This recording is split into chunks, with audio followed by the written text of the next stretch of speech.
Grab your hammer so we can clear a path through the chaos and forge our own narratives in the age of Sigmar. Your allies through Zonquil's shortcut this episode are... Hey, I'm Paul. And guys, did you know that Grots can write? No. They can. No. They wrote a book. You want to know what the book is called? Definitely. It's called Sun Tzu and the Art of Wah. With like a small one. Nice. A little one. I'm Will, and did you guys know that out of all the insects, the Git Mob's favorite one is the beetle? No, Really? Really? Why do you say that? Yeah, because the Beatles are always singing "Good Day Sunshine." Oh, they're a band. I get it. That's $1. That's 100% $1. I didn't sing nothing. I completely agree. Come on. That's Just because I made you think it doesn't mean. Yep, that was the acoustic version. We'll call it 50 cents. And I'm Aaron. And guys, believe me this time, seriously, there are Gits riding wolves coming this time. I'm not just crying wolf. They're actually here. Are you hungry like a wolf? And then Joe, you don't get two. You can't steal Joe's. Yeah, right. Joe has to make up. Oh, okay. I'm off. So this is where you go now. And I'm Joe. When asked to be here, I thought, are you loony? And I was sure I was being trolled. When told it wasn't a farce, I told my wife, I gets to do the story phase. She's sure I'm Sherman. I never know when he's done. There's so many of them. So many. I can't. How are we supposed to compete with that? A bunch of years worth of puns and to catch up. He's If you're only going to be able to do one episode, you got to get all your puns in on one. This is the plan. That has been my philosophy the entire time I have been on this show. Paul never knows when a given episode is his last episode, so he has to go out on top every time. But enough about Paul. Hey, listeners, we got a new voice here on the Story Base today. It's our good friend Joe, who wants to talk about some Gits with us. So hey, Joe, welcome to the Story Phase. Took me a second to remember what the show is called. Well, thanks. I am so happy to be here because I have listened to every episode and multiple times. So I'm a stalker that decided to become a participant. Who does that? I was going to say, as most of our participants start out as, it's a good way to get on the show, I suppose. Nope, I don't want to encourage that. That's a bad idea. But right. He knows where I live. This is, I don't know, that's a little creepy. Sure.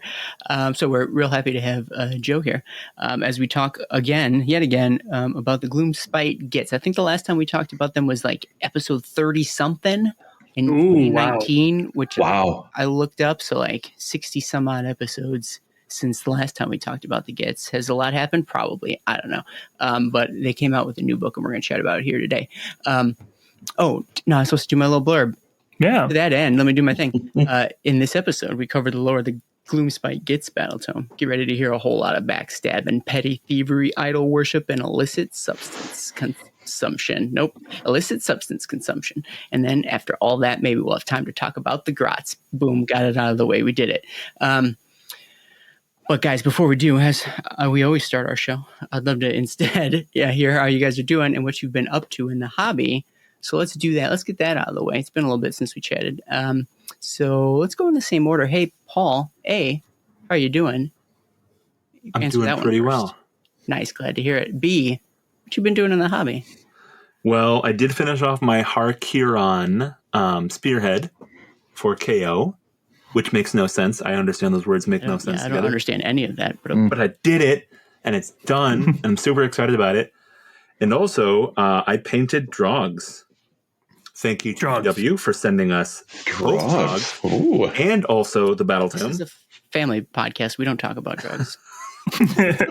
You said illicit substances. You dared me. I swear. You're right. I did. All of the above is true. So that was a lot of fun, and I really enjoyed that. I used an airbrush on a model for the first time, kind of out of crazy, and it turned out really well. So I'm really, really happy with it. So, was it your airbrush?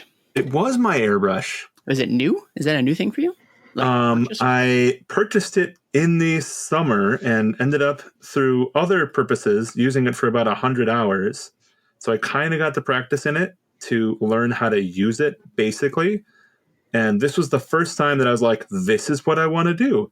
And then I went downstairs and I used my airbrush and I came up and I was like, look, I did the thing I wanted to do. So it turned out super great and I'm super happy with it. So. Wow. Congratulations. Yeah. It's awesome. Mm-hmm. Yeah. Hey, Will. First question. How you doing? Hanging in there. Cool. I get it, man. Like, times are tough. Second question. What you been up to in the hobby?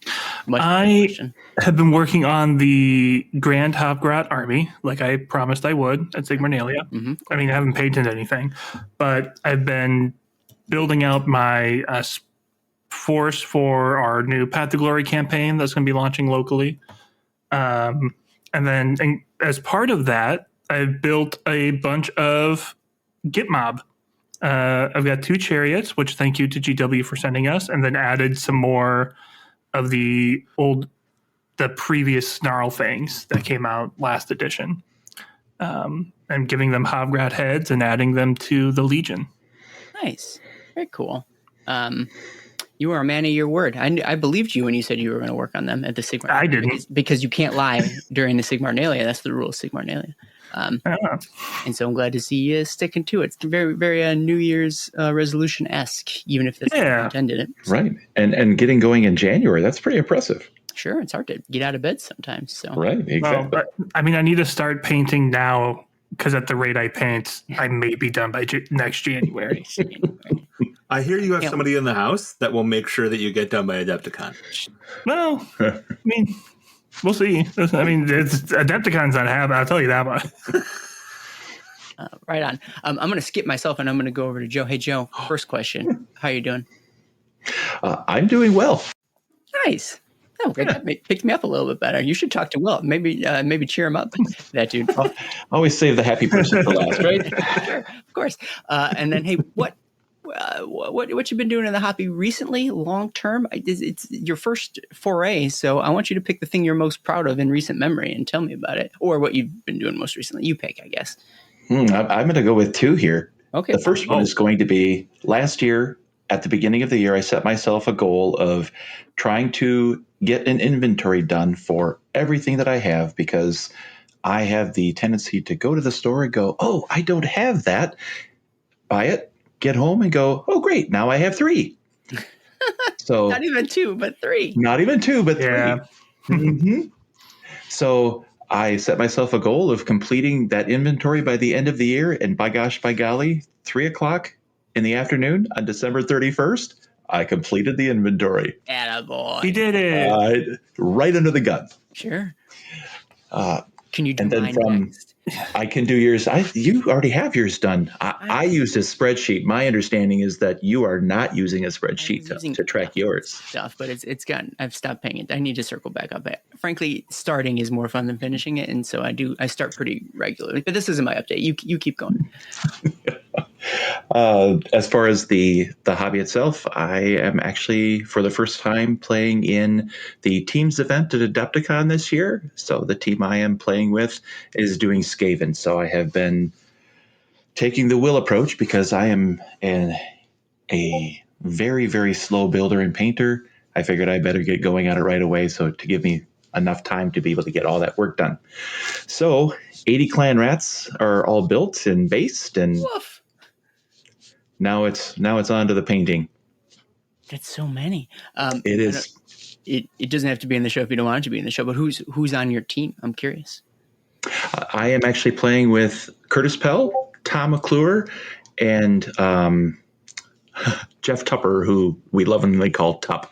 Sure. All right, look at the name dropping. Those are some 8th edition fantasy names from in my brain. All people who have been playing for a much longer period of time than I have. Right on. Seems like it'll be fun. I'll be rooting for you. Hey, Joe, is there anything else you want to talk about? Any other hobby that you've been up to that you want to share? No, I think that pretty much covers it. Right on. Guys, here's the deal. First of all, I'm doing just fine. Thanks for asking. Second of all, Yay. you know what your boy's working on. It's this Warcry terrain. I'm getting so close, though. I am in that. Well, I have the instructions right here, so I can actually tell you which one I'm at. I'm on the Ravaged Lands ruined spawning pool. This is interesting because there's no wow. what? There's no pool in this at all. Why is that even? There's no pool. It's not reflected in the models whatsoever. And yet here we are. I was thrown. This is going to be boring. Sorry, listeners. You're not going to find this interesting at all. These are basically just repeats of previous terrain that were in some other boxes that I can't remember what they are, but with slight changes, ever so slight differences with like an added extra sprue. Do we consider them duplicative, or are they adding something by them having the slight differences? What do you guys think? Are they actually new sculpts, or are they identical sculpts to previous boxes? No, that's what I was trying to explain moments ago. In that slight difference means they're completely new. Yes. Okay. I mean, that's the answer I wanted to hear, but I wanted to know if I was crazy. No. All right, dear listeners, maybe you chime in. It's rare that I ask for feedback, but here we go. I'm asking right now. The ruined spawning pool versus, I don't even know what set it's from, and I'm going to turn my head and you're not going to be able to hear me talk. Nope, can't find it, but Fire very and similar, Flood? but they're different. So let me ask you, or a waste. Let me ask you a question here. If you were to buy the Cursed City skeletons and then were to buy the easy to build skeleton kit, and then were to buy the third skeleton kit that is apparently relatively close to identical, but is no longer easy to build, would you enter them in different cells in your Excel spreadsheet? 100%. Yeah, I definitely would. Then it's a new kit. That's all. Yeah, okay. I don't see the logic between one or the other, but you're giving me the answer I want, and that's all that matters. So thank you. I think all else fails come back to, would you put it in the spreadsheet differently?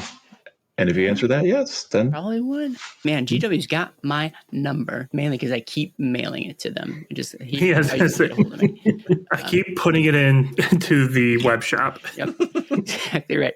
But yeah, ruined spawning pool, almost done with that. And then there's only 3, guys, count them, 1, 2, 3, 3 kits that I need to finish for this Warcry terrain. Then I'll put them in a large, like I said before, I'll put them in a large plastic tub, put them on a shelf, never to be looked at again. I know you guys are assembling terrain for whatever you guys are doing locally here. Don't bother asking me because the answer's no. I figure you're well practiced now, so we should just be able to throw all of it at you and you'll have it done lickety split. No, thank you. So there's that. My offering was that one dreadhold that Will now has in his possession. That is my sacrifice to the local game gods, which I guess are you guys. And that's me, or my hobby in a nutshell. Before we get to the story phase, man, sorry audience, really dragging this out as we always do. I got some plugs we got to squeeze in here. Let me try to do them real quick because that's how I do everything, really quickly. You can find more episodes of this podcast and all our other shows at www.themortalrealms.com. You can email us your feedback at mortalrealms@gmail.com. There is no "the" in that email address. Don't put it in there. I don't know where it goes. You can find our Patreon at patreon.com/themortalrealms or themortalrealms.com/Patreon to support the show, get early releases of the story phase, which is this show, and access exclusive content like the Pocket Realms, which are short story phases hosted by Davy and myself. And guess what? Me and Davy have it on the calendar for this Thursday. We're getting back in the saddle and we're going to record another episode, which means that I will have 2 episodes to edit because I'm still sitting on one, but I'm going to edit both of those up, and my patrons are going to get to listen to them. You're welcome, I guess. Well, I'll let you decide if you're welcome is warranted or not.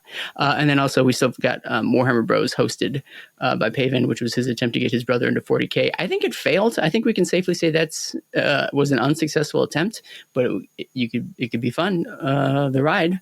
Nope, that's not how you say that. The ride could be fun. Join them and see his failed attempts at getting his brother to play 40K. If you would have tried AOS, maybe it would have been a different story. I'm just saying. And if you can't or don't want to pinch it monetarily, then head on over to your podcast service of choice and give us a review, or go ahead and tell a friend about the Mortal Realms. That sums that up. Oh, and then also, go ahead. FYI, I'd be okay with telling an enemy about the Mortal Realms as long as they're interested in AOS too. Like I'm not exclusionary like that. It'd be totally fine. Sure, but if you told an enemy, they would think like it would be like offensive, like it would hurt them in some way. Which, with some of the puns, maybe it would actually. Maybe it is an effective offensive tactic. 100%. 100p. Dear listener, if you find a way to weaponize the Mortal Realms podcast, please let us know. Please tell us how. Because I think I encourage it. Go wild.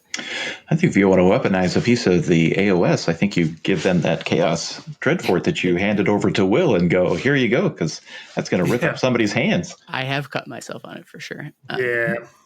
And then finally, hey, GW, thank you for sending us a review copy of this Gloomspite Gitz Battletome so that we can read it and then talk about it and share it with our listeners. Not literally share it, share our impressions of the book with the listeners. Gosh, we can't give everything away. That seems silly. All right, cool. I think that might bring us to the story phase if you guys are willing to join me. What do you think? Should we go? Let's do it.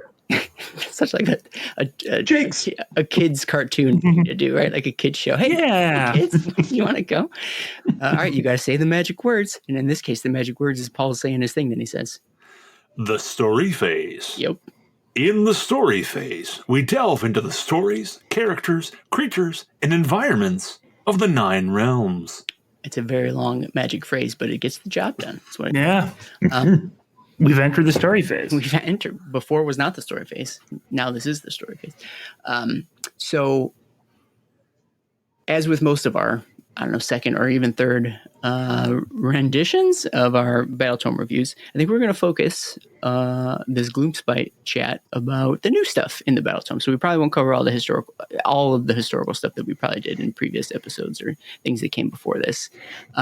However, there's always something to be learned or always something to be gained in re-reviewing the history of the faction. And then sometimes they include, new stories or new tidbits or things that we didn't know. So I'm going to ask you guys, instead of going beat by beat throughout the history, are there things in the different ages that popped out at you as something you didn't know before that our dear listeners may want to know about? And I'll tell you, there's one particular listener who wanted to know about any new historical events.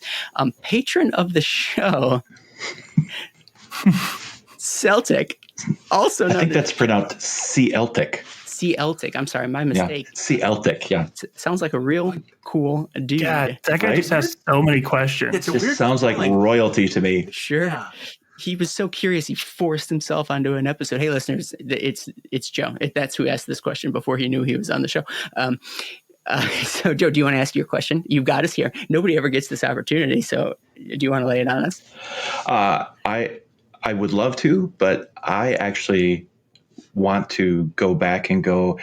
I was looking forward to the one thing from each show where Oh my God! No, everyone has to do no. one sentence. No. This is mutiny. You're like that kid who reminds the teacher about Really? homework. That's me. That's me.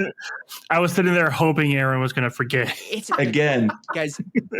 Hey, audience. if you're only going to be on one episode, you have to do the thing. Audience, the problem is when I have a listener question, I highlight it with a highlighter in the document, so it's yellow. And so when I'm pulling up the notes, I hone in on it. That's where my eyes go. I just focus on the question, and it was right there. Plus, I did that dumb preamble that I start talking and I can't stop. And so I just went right over the part where I say, I gotta highlight this. I gotta make it a big deal. The 1-sentence summary. Y'all know it's my favorite segment. How could I forget? I'm so embarrassed in front of Joe, no less. Oh, man, I was waiting to tell you at the very end that you missed it. Son of a gun. All right. Well, thank you very much. In that case, hey Joe, I'm going to give you the opportunity. Do you want to go first or do you want to go last? Because that's my gift to you. You get to pick. That's a tough call. You know what? I'm going to go first. Okay, first he's going to set. Going swinging. Yeah, right on. And then everyone's going to have to follow you up. All right. So please do me a favor and give me your best 1-sentence summary of the Gloomspite Gitz. Sum it all up in 1 sentence. Ready? Go. I forgot about this. All right. Really nervous about this, all day because this is the thing, right? The one thing out of every episode. So I'm going to go with gibbering gangs of gaseous goons gulping gigantic amounts of gangrenous fungi. All right, yeah. I don't know who started the trend of using the same, I think it was Eric. alliteration, but I hope it never dies. In the same way that I hope we never die. Oh, Good job, Joe. I love it. There's my best effort. I loved it. I'm worried you preemptively thought about it, but you know what? I'm not going to give you a hard time about it. In that case, who comes next? I think Paul has to go next. Crap! I never remember that this is the thing we're supposed to do. I was sitting there. All right, That's why I Another was so reason. happy when Aaron forgot it, because I also didn't think of it. I And now- literally was just like You're muting not my supposed to think microphone, being about like, it. "What am I supposed to say here? I don't even know." And now why I'm so happy that I did and remembered it, because now you guys are on the spot. Oh man, Which is that's the I just rude. gave you like 30 seconds to think about what you wanted to talk about by going first. Oh, Man. I'll go, Paul, if you need a second. No. I'll come up with Okay. something. It'll be terrible. It'll be fine. Lying little lunatics that bounce here and there and everywhere like gummy bears in pursuit of the bad moon. That's all I got. That's all I You got. started Very nice. really excited, and then you just left them to lie, languishing your alliteration. Yeah. Hey, Will, you are. Give me some one sentence summary. Wolves and spiders and squigs, oh my, they have lots of friends and they eat fun guy. Oh, You that, wrote that beforehand too. Am I the only one Nope. who takes this seriously? Come on. Nope. It was hearing Joe say fungus made me go, oh, right, fun guy. That's All right. good. Very good. I'm what the you worst. last. I'm the worst at this. This is obvious. There's Anyway. there's no way to be measured. Like they're incomparable. It's comparing apples and shotguns. clearly I prepared, Paul. So yours was off the cuff. I'm going to give you kudos on this one. We should rate one sentence summaries with spider legs. Not today, but next maybe. Yeah. Okay. All right. Thanks for indulging me, everybody. I really appreciate that. This is probably I don't really watch like the graph on when people stop listening, but I bet you they stop listening after this. So They stopped listening right before this. I'm so bad. It's like, no. They hear the section is coming and they dip. actually, nobody cares about Skip, the army. skip, They skip. just want to know what Paul's been up to in the hobby. skip. That's what it boils down to. All right. We're back to the history.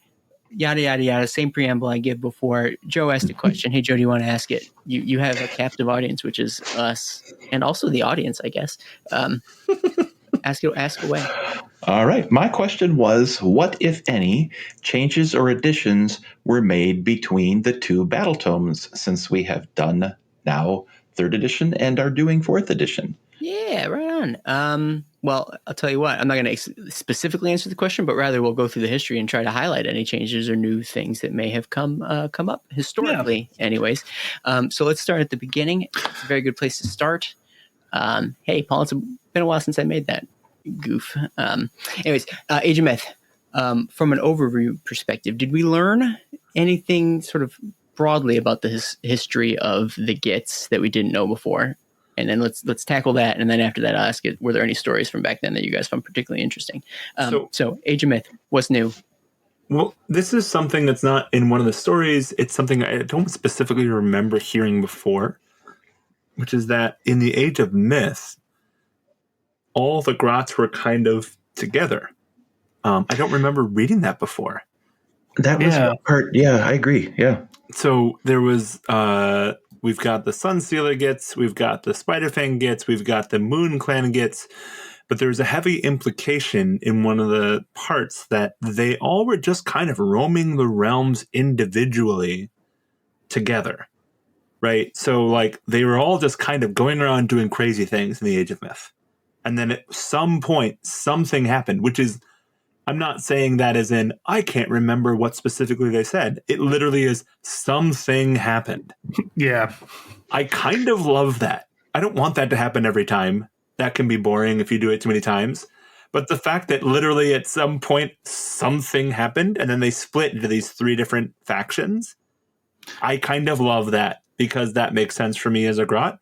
And so some of them went underground and became Moon Clan, and some of them went above ground and became the Drugs order, the Git Mob, right? And then some of them ended up going to the forest and they became Spiderfang. Like, because it's Gitz, it kind of works for me. It just, I don't remember hearing before that at some point they were all just kind of wandering around together. and then they develop these individual cultures as a result of something that happened. Like, I'm trying to think. I don't remember either, but I love, like, to your point of, like, I hope they don't do it every time. That is something that is pretty standard in the Destruction Battletomes, which I think is very funny for them as a theme, because, you know, they're not chaos, they're not corrupting anything, but they're not order. So it would make sense that, like, these are the factions and the races that may not have written histories, and they're going to have oral traditions. And then, of course, that oral tradition that starts in the Age of Myth, as it branches out, is going to have all of these different paths. And I think it's a really cool way to highlight, like, where destruction fits in the realms. Because you've got, you know, order is cities and building and writing and civilization, and chaos is just tearing it all down, and death is just Nagash. And destruction is sort of that everything else. I love that as a theming. Well, they really put the myth in Age of Myth, probably more so than a lot of other places, right? Like it makes it mythological in ways that I think a lot of other, like, either Grand Alliances or factions don't. And Paul's right. I couldn't remember how they phrased it, so I had to look it up while he was talking. Yeah. So, for reasons unknown, they parted ways. It's literally the quote from the book. So, right. But gave a name to it, right? That it wasn't that time called, was it the scurrying, or was that a different thing that I'm remembering? Ooh, I don't. Did they actually? They didn't say. They didn't. They gave it for reasons unknown, but it was called the scurrying when they all kind of went their separate ways. Oh, sure. Yeah. They call that little story beat there the scurrying. You're right. Odd. And I wonder if we'll ever know, or if we're, like, as with a lot of things in the Age of Myth, I wonder if it'll remain intentionally vague in perpetuity, which I hope intentionally vague. They give us some options, which is nice, because that kind of fits with destruction. Like, oh yeah, maybe it was, you know, when Gorka Morka split, or maybe it's because they just were fighting over treasure. Who knows? Yeah. No, see, I don't want it to end up being this thing that we never know. What I want it to be is, I want Horus Heresy, but for Grots. But instead of chaos and order, we just get destruction going absolutely crazy. Just a bunch of insane Grots deciding they know what's going on, and only 3 of them survive. That's what I want. You know, what do they call it? A Grivel War? I like it. Here's the deal, Paul. I didn't know that I wanted that, but now it's the only thing I want. Doesn't it sound amazing? Just a bunch of insane little green people going crazy at each other. Right on. Well, and I think it's interesting in that, in adding what we'll talk a lot about more in a little bit, the Git mob, in adding more, I don't know, subfactions or subgroups to this book, it allows you to then go back in time and color their history a little bit more. In that, when it was just Moon Clan and the Sparta ones, they probably were less inclined to talk about, well, how did they split? How did they separate? And maybe they gave some amount of words to it. But as you add more to it, you sort of pack it on, it allows them to start filling in vaguely, but fills in some blanks. It allows you to, like, attempt to fill in some blanks in the Age of Myth, or at least, like, call attention to it. And I think that's more beneficial than not. I think there's more to be gained than lost there. So it's pretty cool. Any other things that jumped out at you guys in the Age of Myth, or then we can talk about these stories here too, if you're interested. I mean, the one thing we're all kind of all dancing around is Never that danced in my life. We have the Git mob, right? Git mob. One of the other things that moved on from 3rd to 4th is that we got Trug, right? Trug is cool. We got the Rabble Rouser, but really it's the Git mob. From the last edition book to this one, we did have one unit. It was a full unit, full army box, that was Git mob in the last edition. And then we had the Underworld's Warband as well, which had rules. But there wasn't a full explanation of where they came from, what's going on. And this Battletome is a lot dedicated to figuring out what's going on, what's happening, how they fit in. Right. Yeah.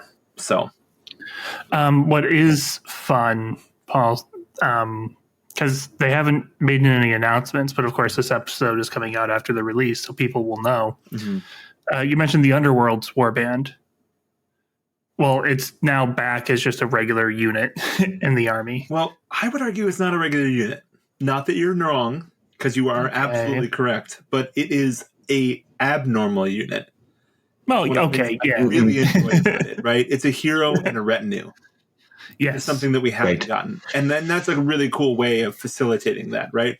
And in the last one, it was a named hero and 2 guys that came with him.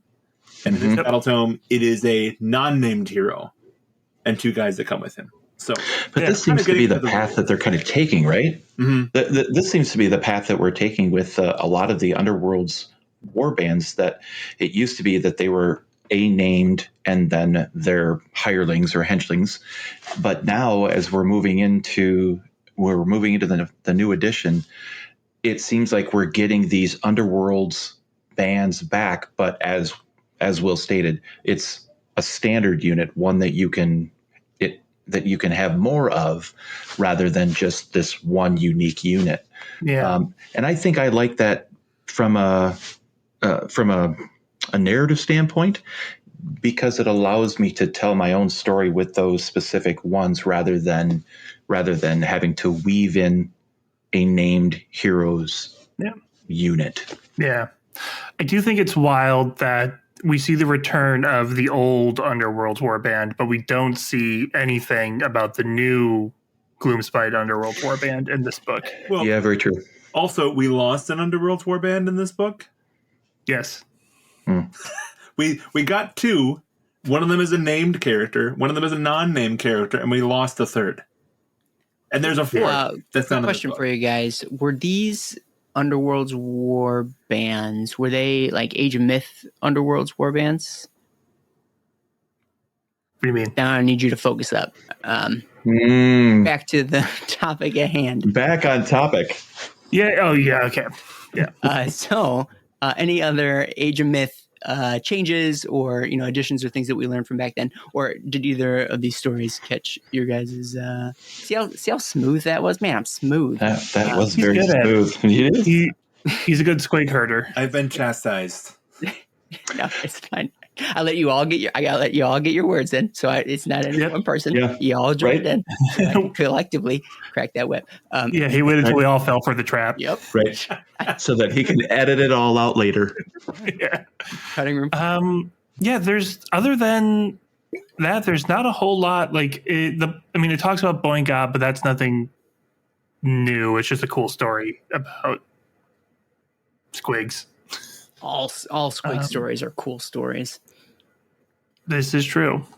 All right. Well, in that case, what naturally comes after the Age of Myth? Is it the Age of Chaos? Because I feel like it's the Age of Chaos. It is. So things get real chaotic. Normally, I think we would associate this time frame with like the Gitz. Got him. I was going to say go into ground. I think that's where I got the Grits. Ground.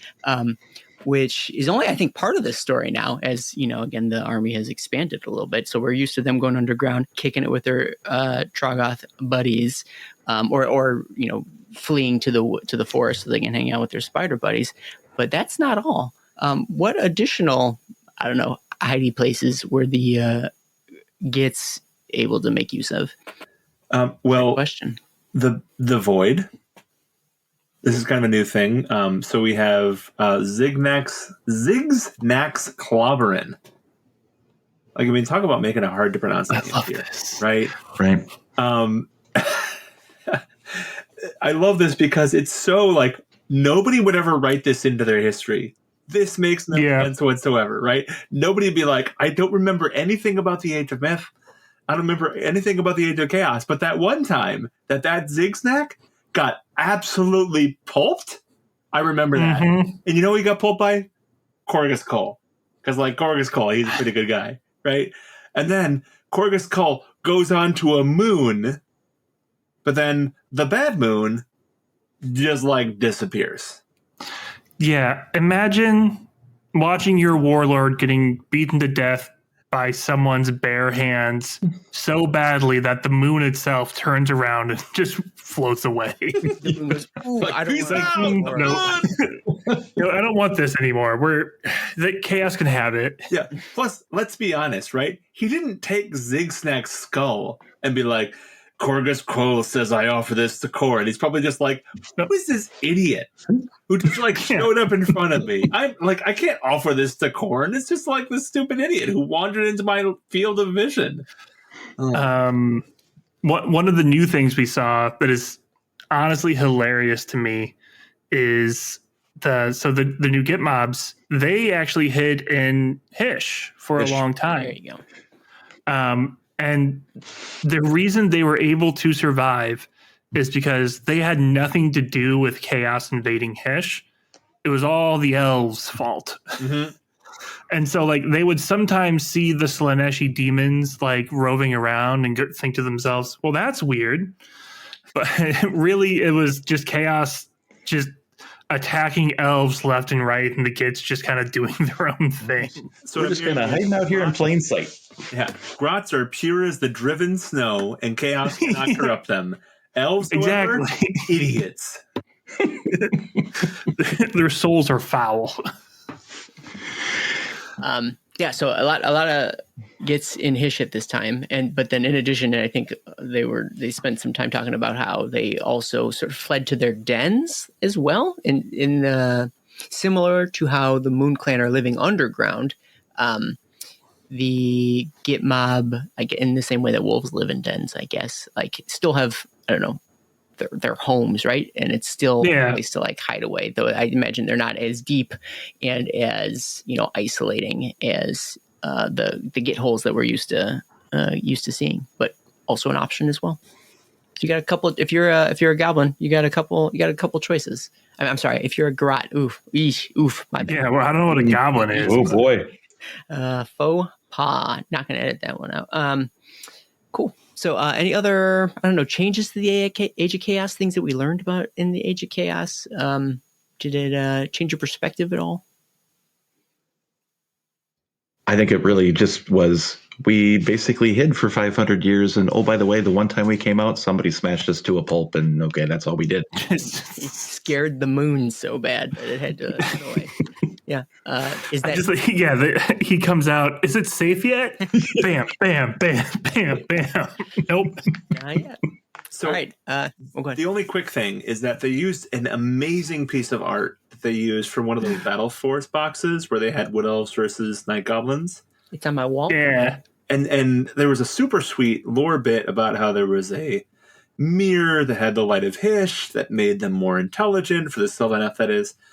And then they had these Boingrot Bounders and et cetera, that are showing up and just doing crazy. They didn't talk about that story at all, but they used the piece of artwork. But I thought it would have been really interesting to use that lore as an introduction to, hey, it does cool things when you stare at the light of Hish. It would have been an interesting introduction, and maybe like even this is how we can actually become smarter and make interesting choices.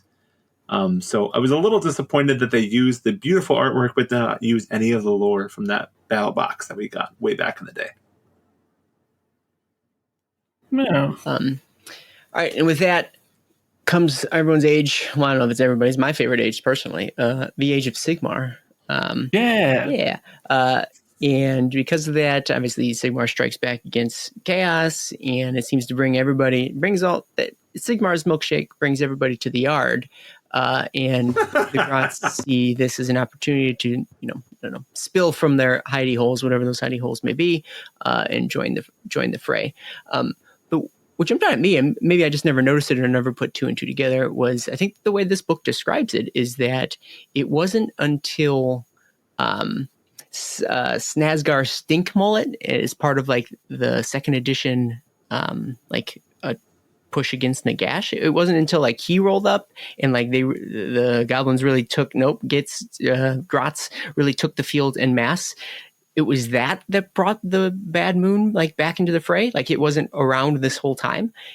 Was that how you guys understood it too? That it didn't come until like later in the Age of Sigmar? I thought it was sort of there day one when Age of Sigmar started back up again. So Snazgar Stinkmullet was part of Malign Importance, which was the build up to second edition, right? And we didn't really have the Light of the Bad Moon as a rule until we got to second edition, if I remember correctly. Yep, I think that's what I was going to say. Tying in the rules with the Perpetual now from second edition, right? Instead of saying the moon didn't show up until we started writing rules for the moon in the Battletomes. Okay. Which so it, is actually a pretty cool thing to do, to make that a historical thing that happened. Oh, so. And that was all of the trailers and teasers. You know, the bad it was all the stuff of like spoke to me. bad, yeah. And so it's so interesting of it being like, to your point, Paul, for this faction and these cultures, for them, this is a history that happened 100 years ago. Mm-hmm. But we remember the trailer. It's cool seeing AOS age and mature like that, like a fine wine, as we continue along with it. Every time they said, Skygrot said, the bad moon spoke to me once, all I could think of was the pumpkin that I cut into a jack-o'-lantern during COVID, right? Because that, for me, is that moment in time. And so I appreciated the, like, no, it's actually reflecting what they chose to do rule-wise in that Battletome. I think back to how the website like evolved, and they kept adding like that art piece kept changing, and the goblins kept, like advancing. Why don't they ever do that again? That was awesome. Come on, GW. I don't care about the models or the lore or anything. Make cool website. Cooler. Sure, evolutions. Give us the classic Space Jam style website. I'm laughing, but 100% yes. Where did that happen with Christmas? Remember when we got like Grots taking over with the snow and everything? Yeah. Oh, right. Yeah. Mm-hmm. Well, that's what I mean. Yeah, that's what I was talking about. Everybody's like, yeah, Paul, we like what you're talking about. No, that's what I'm talking about. Paul, Paul's right. Not like Aaron. Aaron's the worst. Paul's the best. I wonder if anybody saved each piece, because I'd be cool to like look through them again, like to see is it like evolved, and like the moon became the bad moon, like up in the sky, which was neat. Anyways, sorry, listeners, there's no way. I have no way. If I find a link to these pictures, I will try and share that with you. And if anybody has a link to like the evolution of the website as it changed, please send it to me so I don't have to look for it, because I am lazy. And where would you share those? Probably. Look at you, Joe. Look at this guy. Hey. I think share pictures like that would probably be on our Discord server, which can be found at www.themortalrealms.com/discord. Is that Discord/themortalrealms.com as well? No, you got it mixed up, man. It's backwards. It's the other way around. It's the Mortal. It'd be discord.com/themortal. Yeah, but it's not that. So don't tell them that. Yeah, it's not.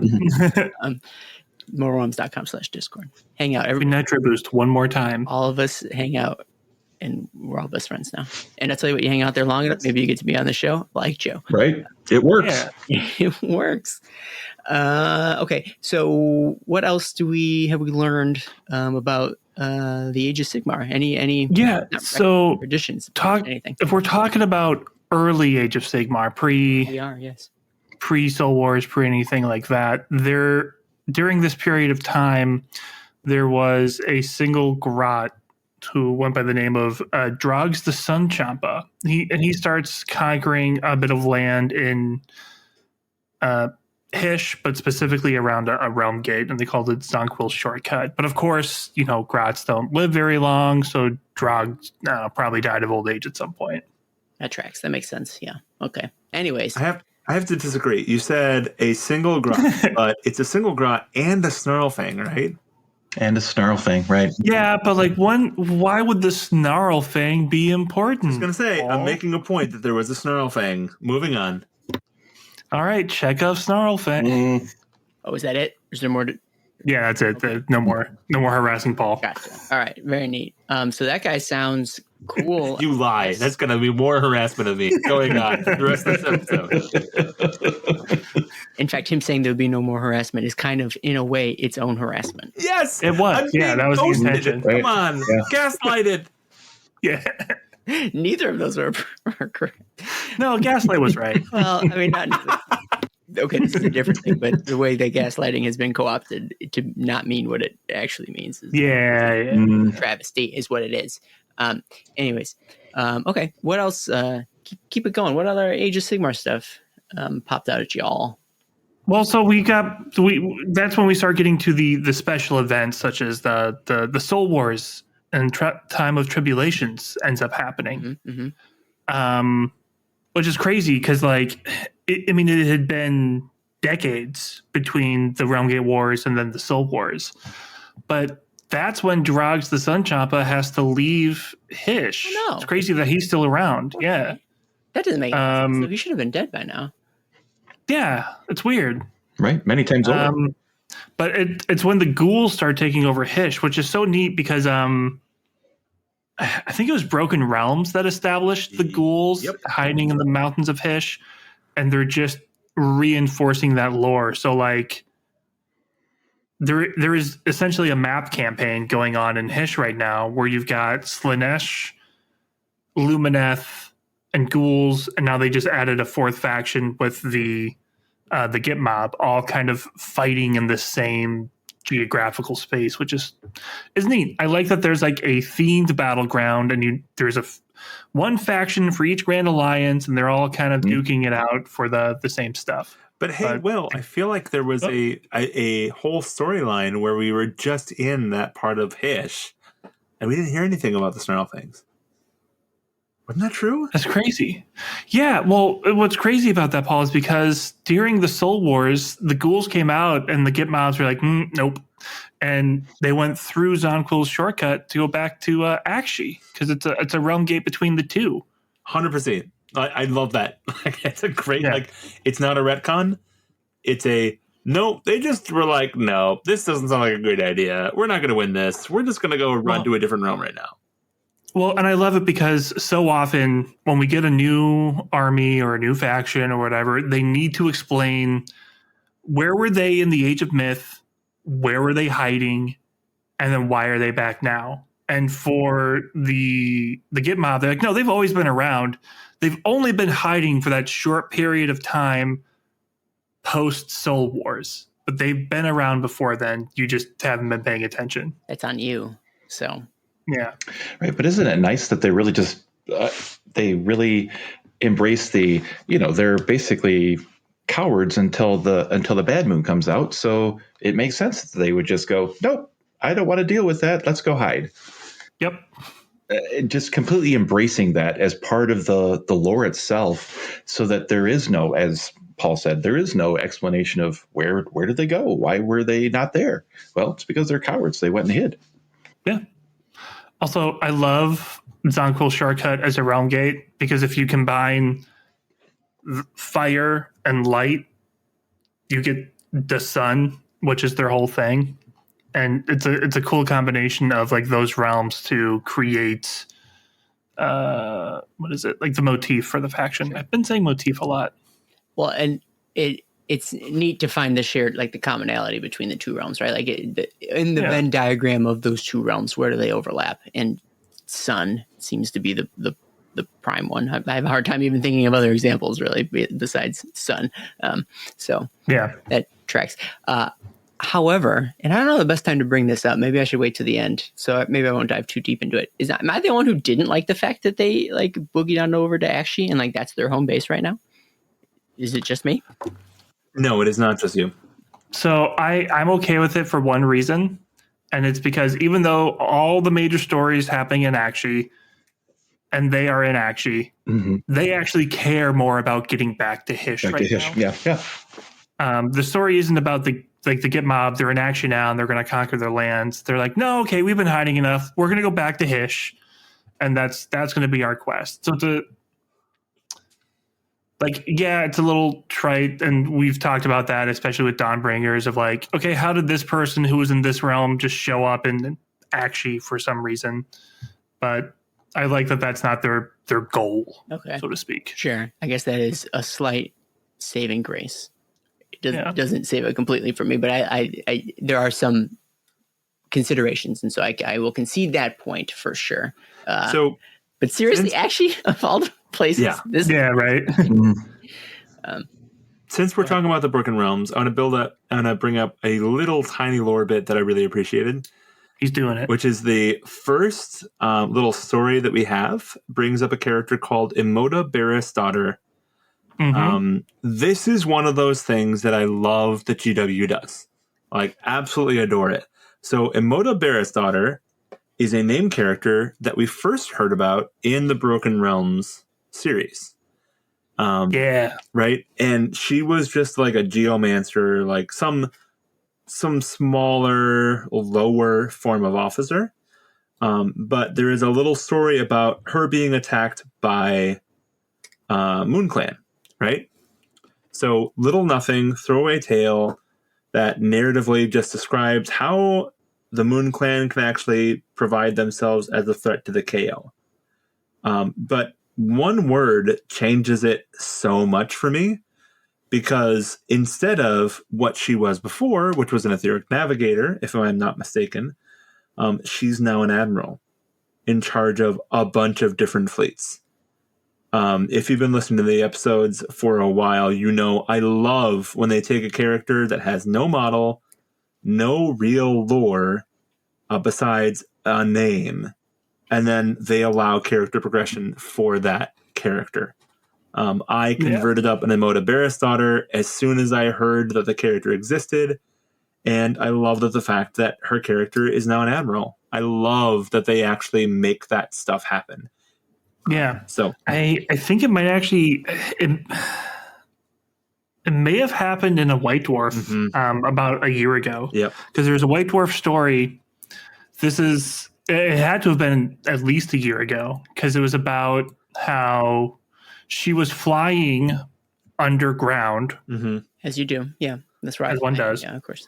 And they were noticing that Skaven were doing this weird thing where they were corrupting a ley line, like a ley point. And she's like, why would Skaven be doing this? This can't be, like, they're not taking the Realm Stone, they're corrupting it. What purpose could Skaven have? And everyone read that and went, neat, that's not going to go anywhere. Yep. And then a few months later. Yeah, no, it's a fantastic. I love it. Please keep on doing that. Right? I love it. That's all. Speaking of loving something, I'm going to, you can't see it, but I'm taking off my podcaster's hat, putting on my listener's hat at the moment. Okay, and he's doing it. And this is what I love about the story phase. It is the ability for you all to go and tie pieces that are very obscure in the past and bring it forward and go, do you remember when 2 years ago in this character existed, and then pulling them forward and going, see how they're using that same character today, and pulling all of that together for, well, people that not only, mainly like myself, who are relatively new to the hobby and new to the lore, and it really ignites my passion to go and really delve into all of that and learn all of the lore so that I can actually see that myself at some point. So taking my listener's hat off, putting my podcaster's hat back on, it's something that I love about the show itself. We didn't pay him to say that. Also, who gave you a podcaster hat? I don't have one of those. Right? Yeah. Come on. It's virtual, Paul. It's virtual. It's actually just a Cubs hat. Also, a little. Yeah. The uniform. I'm not going to wear that. I'm sorry. I'm not going to wear a Cubs hat. Right. It's cool and all that. Sure. But yeah. And you'll never be a real podcaster until you do. That's it. It's the price you have to pay, Paul. He's an unreliable podcaster. Yes, exactly. The only reason I really know it, though, is because I actually converted my own model of a Molda Bear daughter, because I was like, that's cool. I want that. Please give me female KO, which we haven't had yet 2 years later. But I'm hopeful maybe with the next release, we'll see something. So it's just cool. I love little bits. I love little lore bits. Very neat. More Age of Sigmar stuff. It really spans the gamut at this point. I think at any point, Age of Sigmar things that you guys want to talk about. I love the fact that Trug working up is now called, what was they call it? There was a whole name for what they called it. Like it was like the actual the Trog King Wakes. No, there was like a name that the Cities of Sigmar has used for what they call that time, that like the action, like I don't know. Gotcha. I'm gonna look it up later because obviously it's in a different section. So never mind. Fair. Yeah, I'm looking at the wrong section. All right. Well, in that case, I'm going to progress then. to today, basically, which is my favorite day, frankly. And I'd be curious to know then, does the book go into what does the present day for the Gloomspite Gitz look like? And actually, I'm not the only one who wants to know. We've got a couple listeners who want to know as well. Before I ask their questions, allow me to please indulge me so that I can let other listeners who might want to have questions talked about on the show, how they might go ahead and do so. I got to catch my breath here. Here we go. All right. So, hey, listener, you want to get your question on the Mortal Realms story phase? Well, there's a way to do so. Here's what you got to do. You got to hang out in our Discord, which I said before, but I'll say again, can be found at www.themortalrealms.com/Discord. You hang out there every day, all day, forsake your job, your family, any other hobbies, definitely any other podcasts and or Discords. And you plop your butt down there and you just wait. And there's no telling when I'm going to swoop in and say, hey, listeners, which is you in this case, does anybody have any questions about X, Y, or Z? Because we're going to record an episode on it. I can't explicitly say when we're going to record the episode because that would be giving too much away. And I'm secretive, like a assassin. I'm a podcast assassin. And so you then think of a question you want us to ask. Some are good, some aren't that good, but we ask them anyways. And then I copy and paste that question. I put it on a Word document and then we talk about it here. So that's exactly what Darth Alec did. And guess what, Darth Alec? Your question's pretty good. Here's one. They ask, is there anything akin to the old Skaven Night Goblin animosity? Or is that just generic now? And similarly, patron of the show, Mealhern asks, Skagrot, quote, all right, Raddies, now it's personal. Story from Warcom. Apparently there's a story on the Warhammer community website. Will this story have a continuation? The reason I bring these up now is because we know today, in this moment, is the hour of ruin because Skaven went hog wild, not like rat wild, I guess, on the Mortal Realms. And I'm curious, does the book spend any amount of time talking about what the Gitz are up to right now and how are they or dealing with the fact that there's a whole bunch of Skaven running roughshod on the Mortal Realms? You guys, my co-host right now, tell me, what does the book say about Skaven and Gitz? So it doesn't go too much into it. That's incredibly hard to believe. Seriously? Yeah, well, so it does tell a very... It's not like everything the Gitz are now doing are suddenly centered on the Skaven. Don't you think it should be? Well, because here's the thing, because it does follow up on the Skagrot story. Okay. Because Skagrot's whole thing was that there were ratties that were trying to sneak in to scrap a spill, and he has turned that thing into a nigh impenetrable fortress. There's no way they could do it. They'd have to like shove Blight City through the realms itself, piercing the underneath of the realm and stabbing up into it. That would be impossible. That's crazy. That would be impossible. That's really crazy. Anyway, so that happened.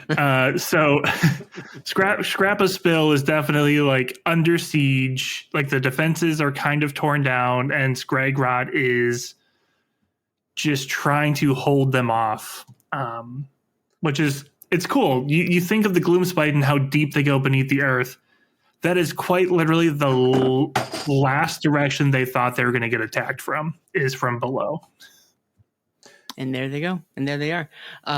So yeah, that is one clear, I don't know, highlight, I suppose, or touch point to the current goings on in the Mortal Realms and the Skaven incursion. Was there much more in this book talking about present day, really? Yeah, the new present day is kind of emboldened in this. Drogs and his mount Jägetsnarl try to root out kind of the last of the Khorne people in their area. And Jägetsnarl slays a demon lord and kind of like finalizes their conquest of that land so that they can then move on to Hish. So that's like what, the question is like, oh, what have Gitmob been doing this whole time? And the answer is sort of they've been in this protracted war with Khornates, and they finally just won that war. And that's why we're seeing more of them. The forces are now free to do what they want to do. I bemoan sometimes the lack of, like, maybe not lack, but the downplaying of the present day in a lot of these battletomes. even though functionally I understand why they do it. But for a guy who nominally keeps tabs on these storylines and likes to see what's happening in the moment and sort of to keep up with the latest and greatest, it can sometimes bum me out that it doesn't always touch on those, or doesn't touch on those things sort of like extensively. I mean, to Will's point, yes, I would talk about it a little bit, but like I wish they'd serve me specifically and give me like chock full of like what the present day looks like. But I gotta understand that the Battletomes aren't. That's not the pure focus of what these, or the function of these Battletomes. They need to be sort of all things to all people, and so perhaps the highlighting of what the Git Mob are doing, sort of the fight they are in and what they're free to do now in Akshi, maybe that's sufficient. Maybe that's enough, and I need to live with it. I will say it is a fun little tie-in. I forget if we talked about this in the Slaves to... Did we do a Slaves to... No, we didn't. No. God, no. We definitely didn't talk about it. Yeah, so in the Slaves to Darkness Battletome, it talks about how they are kind of, while chaos is ascendant in this age and in the hour of ruin, parts of the Slaves of Darkness have been stymied because there have been a bunch of wolf riding grots that have been getting in their way. And so they basically hinted at this book coming soon in a previous book. And so we are kind of like, we're seeing the effect of the Git Mob, but we saw it before the Git Mob showed up. Sure. And I do like that. I am a sucker for cross-book references. So give me more of that. Yeah. Please. So, like, in a way, even though they're not talking about the Hour of Ruin, the arrival of the Git Mob is talking about the modern day because they are bringing the events of the modern day with them. Okay. Well, I think you're convincing me. Good point. They themselves are their own event. They don't need to piggyback or wolfback on. I was going to say piggyback, and then wolfback is even better. Right? I could hear it in your voice. I'm like, I have to do it faster. That's a good. Modern day is more than just Skaven, I think is I'm just going to go ahead and say, a good point. It's the perpetual now, because perpetual now, not modern day. Right. And I know that it's not necessarily the most like concise term, but it really describes what's kind of going on. And the reason perpetually now more than ever. Yeah. Well, perpetual now makes more sense because it's just one of those things where it's separate, but it's also supposed to be exactly right now. Yeah. So for some reason, the Gits are not implicated. They are not fighting. They are not specifically movers and shakers in this narrative. But I appreciate that like stuff is still happening and they can still be on the sidelines of what's going on. So I have a question as a fledgling lore person, and maybe you guys can answer this for me. So we see a lot of this where we get kind of the here's what happened in the Age of Myth, here's what happened in the Age of Chaos, and then we bring it up to the perpetual now. We don't really have any information that comes on in Battletomes that moves the story forward. Do you think it's because we have a number of Battletomes to get through in order to bring those up to the perpetual now, so that then we get the books that now start to move the story forward? Because if we start to put story changing events into Battletomes, then we have to go back and explain, well, where was this faction when this world changing event actually happened? Yeah. Well, and that's the tough one. And I think a good place to look at as an example is just the second edition of Age of Sigmar. Because second edition, we had so many new factions or revisited factions or redefined factions show up that half of the Battletomes were an event. So it's like, okay, the Lumineth just showed up. So the next Battletome has to figure out, even though they barely meet with them, we got to put the Lumineth in there because they're the new faction. And then, okay, the Osearch are here. So now when we talk Cities of Sigmar, we need to talk about the Osearch.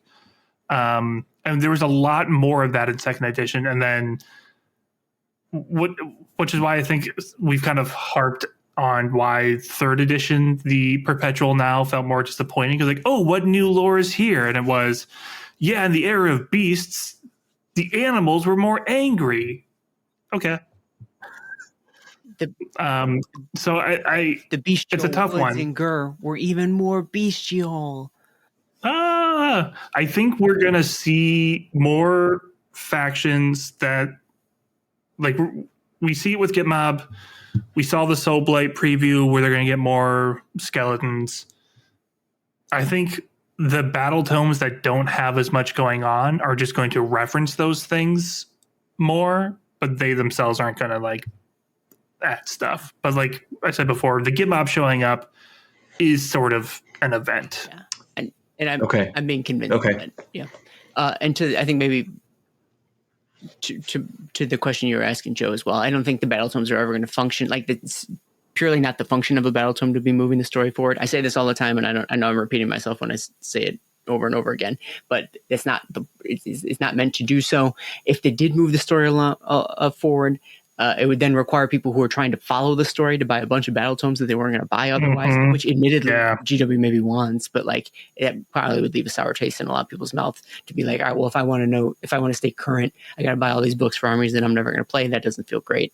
So like, you can't do it that way. And although these battle tomes last for a chunk of time, they're still periodicals, right? Like it's going to be replaced at one point. And so it's still needs to function as sort of a useful tool for any number of people who want any number of things out of this book, from whether it's like not necessarily a historical record, but they want to as comprehensive of an image of this army can be, and spending so much time dedicated to like focusing on like here and now means that it doesn't get to paint a whole picture, because this may be the first Gitz book that any new Gitz player may ever pick up. And so like they need to catch that person up, and more time needs to be spent on being a holistic book as opposed to a snapshot in time.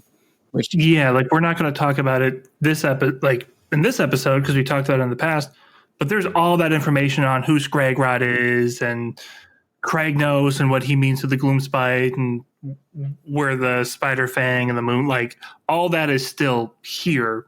We're just focusing on something else. Exactly. So I'm being very selfish when I make my requests of these books, because it's how it serves me and not how it necessarily serves the masses, which I understand. I get. So, but I think the other part is that GW is learning how to write for AOS, as I think they're learning how to write for 40K. When you write these massive, galaxy spanning or realm spanning events, it doesn't really make sense to have everybody have to do something in them, because there's so many different motivations. There's so many different understandings, right? And what happened? We had the Skaven burst out of the realm and form a new version of reality in Akshi, right? That's what happened. Why do the Gitmob care? Right? Like, this isn't something that actually affects them lore-wise. They're a roving band of nomads, right? If this book focused on MoonClan as like the primary story movers, right?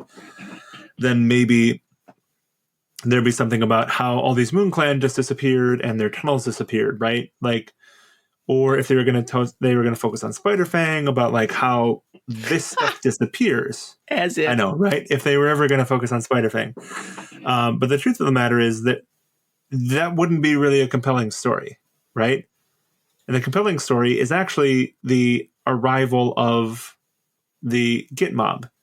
Whether or not, you think that that's the coolest thing in the world, or if you think that's kind of weird, that is the compelling narrative they're moving forward. And that's a whole lot more compelling than saying, oh, a bunch of MoonClan died.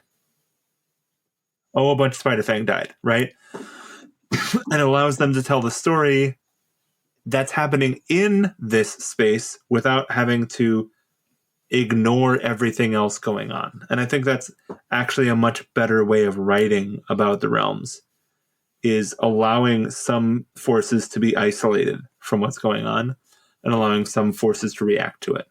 If you want isolated forces, read about Deepkin. This is about the Gitz. Hey, Actually, speaking of Gitz and Gitmob, how about we talk about them? I feel like we've been referencing it's about them. time. It's about that time, don't you think? All right, so a whole new I don't know, what's the word for this? Is it subfaction? It's group? It's subgroup works. Whatever the term you want is. We got a whole new dang group of Gitz, of Grots, and it's the Gitmob. I think they've been referenced like throughout the history of Age of Sigmar, but we've just never really seen them represented in the way that we've seen them represented here. Yeah. So we got the Underworld's Warband, which was Gitmob, and then we got even before that, Wolf Rider. I was gonna say before then. First edition, I think there was like Gitmob stuff, right? Like wasn't the Doom Diver initially in it? I guess, yeah, that's fair. Yep. And they were called Gitmob back then. Well, and it was a thing where like even if there wasn't like Gitmob units, Gitmob were referenced, just like I can't think of it. Paul, your Grad Force. What subgroup is that? The Spider Fang or the the other one. The Scuttlers. The Grapeg Scuttlers are a thing that exists in the lore that we just haven't seen yet. So, although there's a story that might tie. So I guess this is a good question. Is the first time that we've seen a sub faction that was taken out of AOS put back into AOS? Maybe. I think so. Could be. I am hard pressed to think of another. Yeah. So I'm going to say yes. And if we're wrong, too bad. Join the Discord, but don't say anything about it. You can tell me, and then I'll make sure Will gets it. It's Gitmob first, and then it's going to be Firebellies next. Watch out. Mark my words. I want that. Firebellies so is going to be the next swap. Anyways, so all right, Gitmob. First things first, where do we find Gitmob? I know we've already talked about it, but reiterate it for me, my friends. We find them. Go ahead. Yeah, I was going to say everywhere. But the two realms they're most focused in are Akshi and Hish. And you kind of talked about this, Aaron. We see them in their dens in a cool section in this book, I think, called Gittish Domains. I think it's cool too. It's one of my favorite because it's a section of a book that no other book has. You're saying there's not Gittish domains in the other Battletomes? You don't think? No, I don't think so. Okay.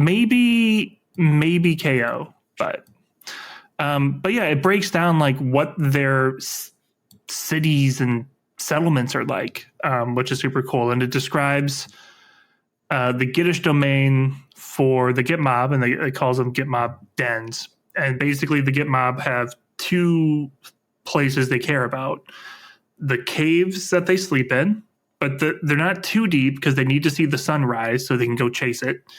And then the plains that they actually hunt in.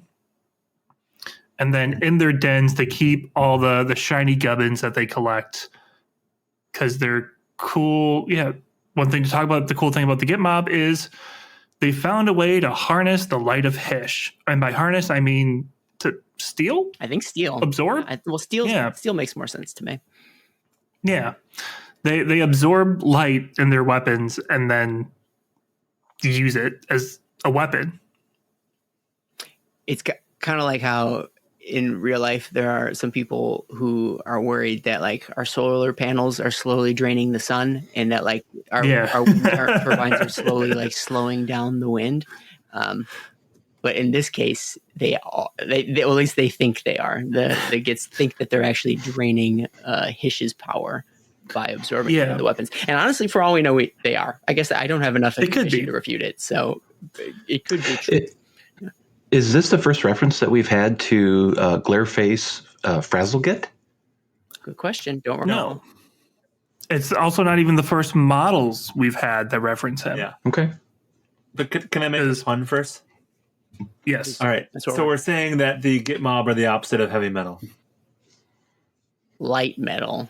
Yep, there you go. Guys, okay. It's light metal. I was thinking too much. So you know. Well, Yeah, because the one of the Galapalooza wears a glare face Frazzle Git mask to scare people. Oh, yes.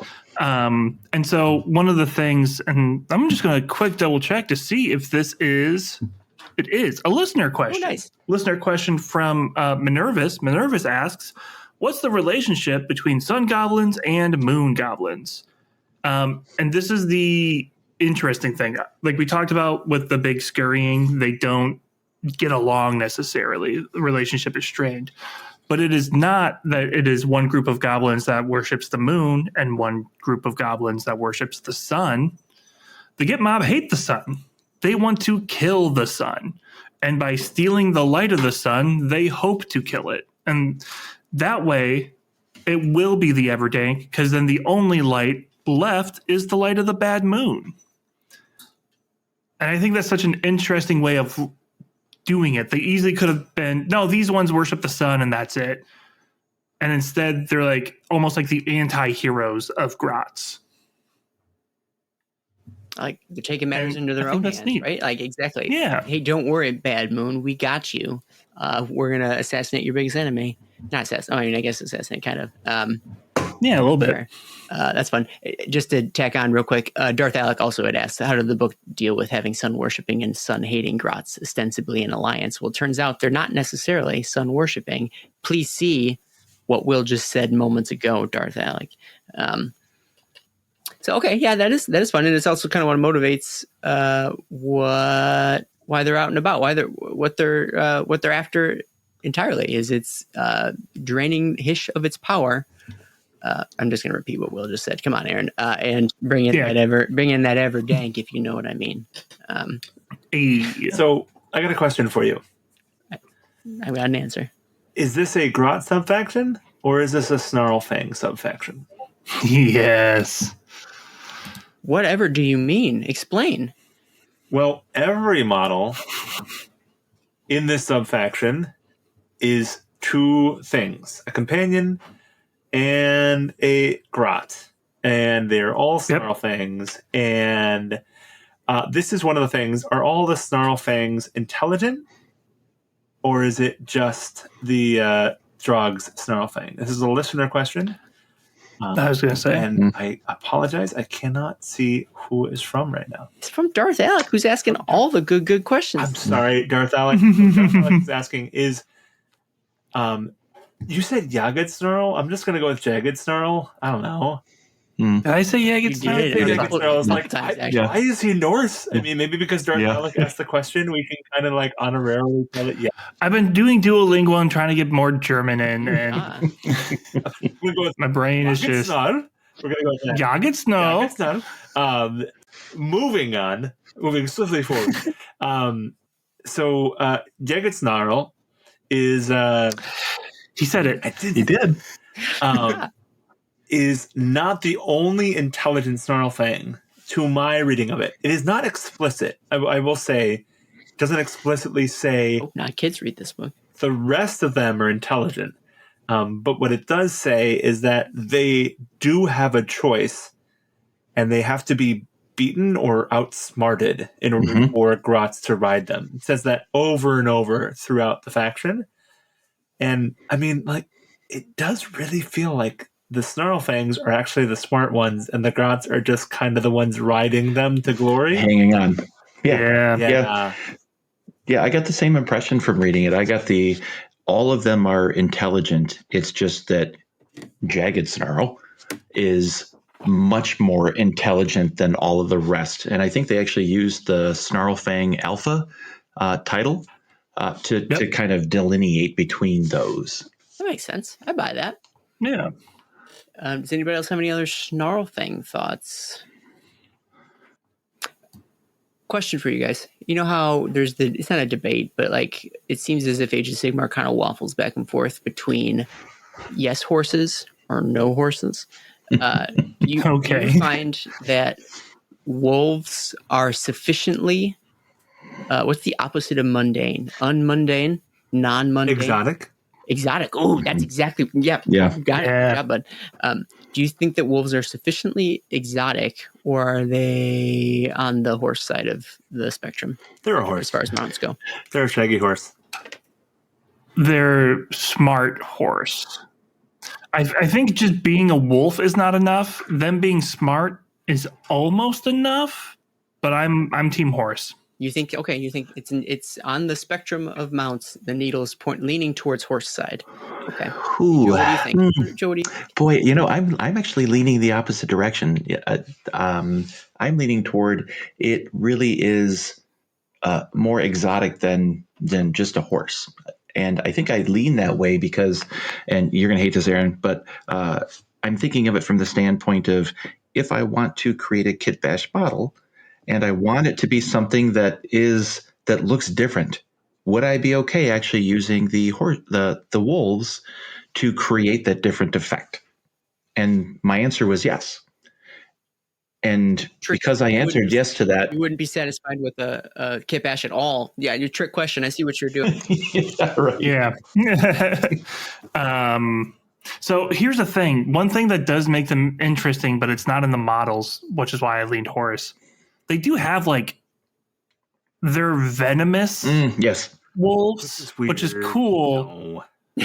But it's cool. It's cool in theory, but then when you look at them, they're just a wolf. It's just nonsense. They're just take our word for it. They're venomous. It's like, okay, you could have made them look venomous, I guess. I'll probably dive more into this later. And here's where the negativity starts. This was some really cool models that were released, and I think they're really awesome. And then Papa GW said, all right, go back to the drawing board and make them AOS. And they're like, I don't know how to do that. They're just wolves. Like, they're just wolves. What do you want from me? And they're like, okay, fine, I guess, Papa GW. And it's, all right, well, what if the wolves were really smart? Should we make them look smart on the model? Too late, they're already done. We can't make them look smart. All right, we're just going to have to tell people they're smart. But what if we made them poisonous, I guess? Or what is it, venomous? You're not eating the wolf? Venomous. Mm-hmm. And yeah, I suppose, should we make their teeth dripping with venom or something? Too late, model's done. We can't do that. And then it's like, well, what if we made their swords absorb the sun? How do we reflect that in the model? It doesn't matter. They're already done. It doesn't, none of this stuff. We could do it in the paint job. And they went, no. I don't know how to do that. That sounds hard. That sounds tricky. And so this is an example of very telly and not very showy, which when you're making models is not the point. Yeah. Plus, but doesn't it also, sorry, Paul, go ahead. Plus, the fact that spiders already are venomous and they already are Gitz mounts and they are already pretty smart. And they made the Arachnarok even smarter in this Battletome than it was in previous Battletomes. So they're just hairy Arachnaroks. Got it.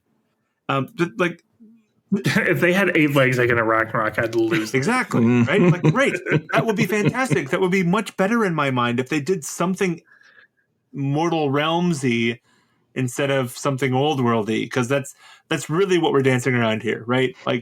It's very much, this is the wolf army from the old world. And when you say they come from Hish, great. We've got kangaroos. We've got, exactly. llama-headed Lumineth mounts. We've got all these different creatures that already exist. We've got literally living mountains that have yak masks. And then we say, but the Grots get wolves. Why? What? Wolfy. Really smart. Wolf. But you can't see their brains, though. Because you can't see their brains. Just believe us. They're really smart, guys. Yeah, exactly. Where's the hishiness? Not really. I guess that's a word I've invented now. Okay. I want more hishiness. These are cool. When I put together Drogs, it's an amazing model. And I went, this would look great as a Dark Oath mount. But it doesn't look hishy. Yeah. Yeah, it's a thing where and you all may disagree, but I love the models and I like the lore. I don't think there is a good enough bridge between them. Yeah. Okay. Yep. I will give you that. The lore for it is if you take the models away and describe the lore, my brain goes, that is awesome. I want that model. Yeah. You show me the models, I go, that is awesome. I want that lore. But I'm not I don't immediately go, well, those are the same thing. Yeah. So this is the main thing. So I was painting it, right? And I'm painting it in my house, and I have kids in my house.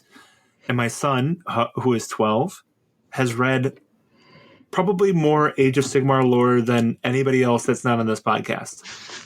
And some people on And some, right, yeah. Yes, right. He's read all the Black Library novels. He's read all the things, and it's awesome that I can like actually talk to him about that.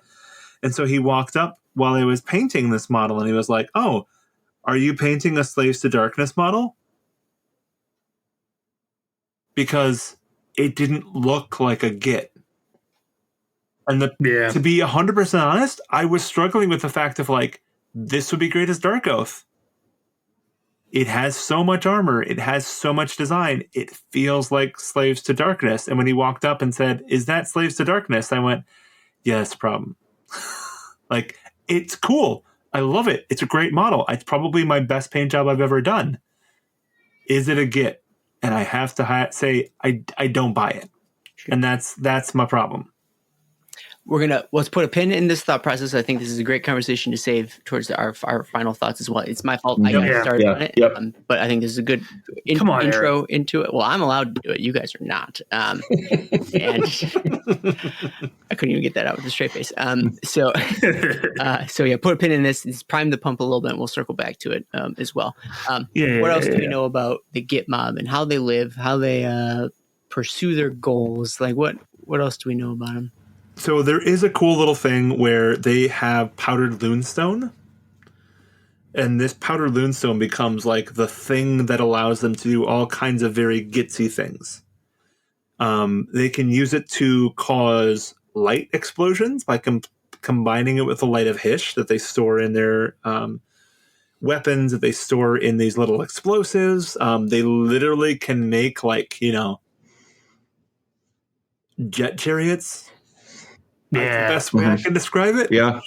Like literally they're just like, let's have flames coming from the back of the chariot. And then the other thing that they can do is they can cause areas of permanent darkness, which is something that they have done. Like, it's not like 100%, this is the darkest I've ever been in my life, but it's, things are really dark over there, say by Jonquil's shortcut Realm Gate, because they've been spending years doing that. So there is a whole mechanic by which they are able to do very cool things with Moonstone that nobody else can do. Mm-hmm. Yeah. There's a really cool, there's a lot of really cool art pieces in here, like amazing. But one that stands out to me is like to highlight how this works is you've got Drogs to Sunchampa and Jagged Snarl. How many times are we going to pronounce this? Jagged Snarl. Jagged and Jagged Snarl. There's this huge fog surrounding him, and that fog is what's created by the combination of these things. It's obscuring the wolves, but then he's got this halo of that shine steel metal that's kind of like silhouetting him as well. And it's just such a cool effect. And it's exactly what happens when I can't swear, but I want to, a jerk on the road on a foggy day blasts his brights. The worst. Right. It is that effect, but as an army tactic. And it's super cool. It's such a Gittish thing to do. There's a blurb in there too about between sub-factions, I should say, where the Spiderfang would trade venom with the Moon Clans for their mushrooms and peace. So there was a small piece of, there is some level of trade between the sub-factions to support one another that gave me just more of a sense of what their daily culture may be like. Which is interesting because, as Dogatired asks, what does the Grot economy look like? Yeah. And it seems like a barter-based economy. Barter-based economy. On that. Yes. And then on top of that, they have... because they're wolves. Yes. Yes. What was the on top part, though? As I say, on top of that, they have two other types of currencies. The first is shiny, and the second is gubbins. Gubbins. And things are valued based on how many gubbins or how shiny. What is the exchange rate between gubbins and shiny? 4. Okay. Yeah, that makes sense. I got a question. Like a quarter. I get it. Yeah. Do the Night Goblin love the Moon Night Goblin? I have a question. Do the Moon Clan still love bottles? Is that part of the economy? I was wondering that. I was thinking Yes. about that when the question was asked.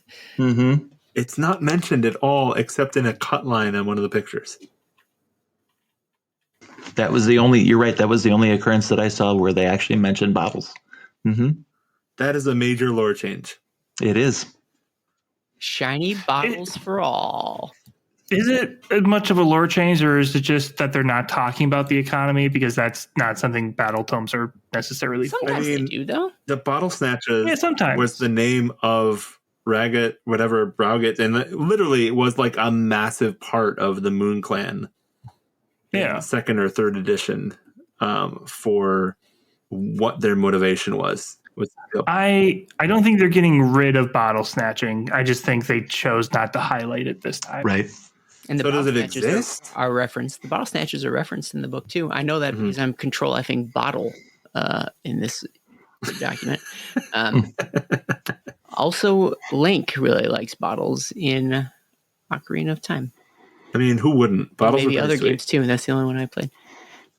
No, he only likes bottle snatching. Otherwise, He hates them everywhere else. sweet. He doesn't use bottles in the latest two ones, and I'm like, dude, what's going on? Come on, you have to have more bottles.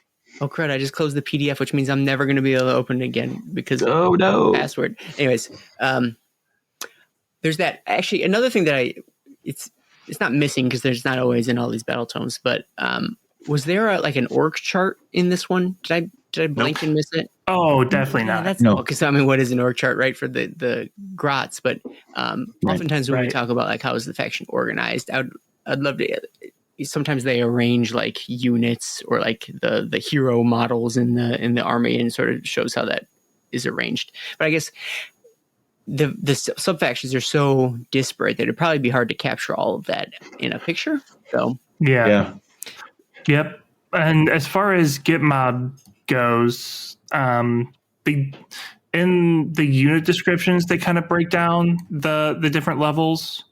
Like you've got the various types of snarl boss. Mm-hmm. So you've got the snarl boss on one wolf. He's pretty good. You got to be good to tame a wolf. Or there's a snarl boss with 2 wolves. Mm-hmm. better than So one. he's obviously better. And they tell stories because they have totems on the chariots of the snarl bosses. And if you can get more gubbins on your totem and you come across another snarl boss, he's probably going to be super cowardly at seeing your glory and just kind of surrender and join your gang. So How do we It's- implement that in real life, amongst ourselves? How do I get a bunch of you gubbins? you won't like the answer, Aaron, because it's about having a taller totem. Yeah. Is that a So What if we were yes, to say, us talls would rule the world. Well, no. What if I? We're just what if we were to do a podcast and we had a video stream from everybody that was on the podcast, and then we could see the piles of miniatures behind Oh yeah, individual hosts? We could totally do that if we didn't have a new Josh, though, is the problem.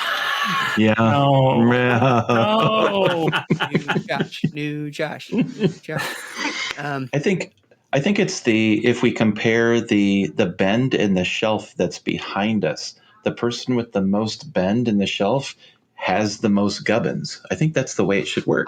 I both hate Yeah. and love this answer at the same time. But and/or it just means they didn't buy their shelves from IKEA.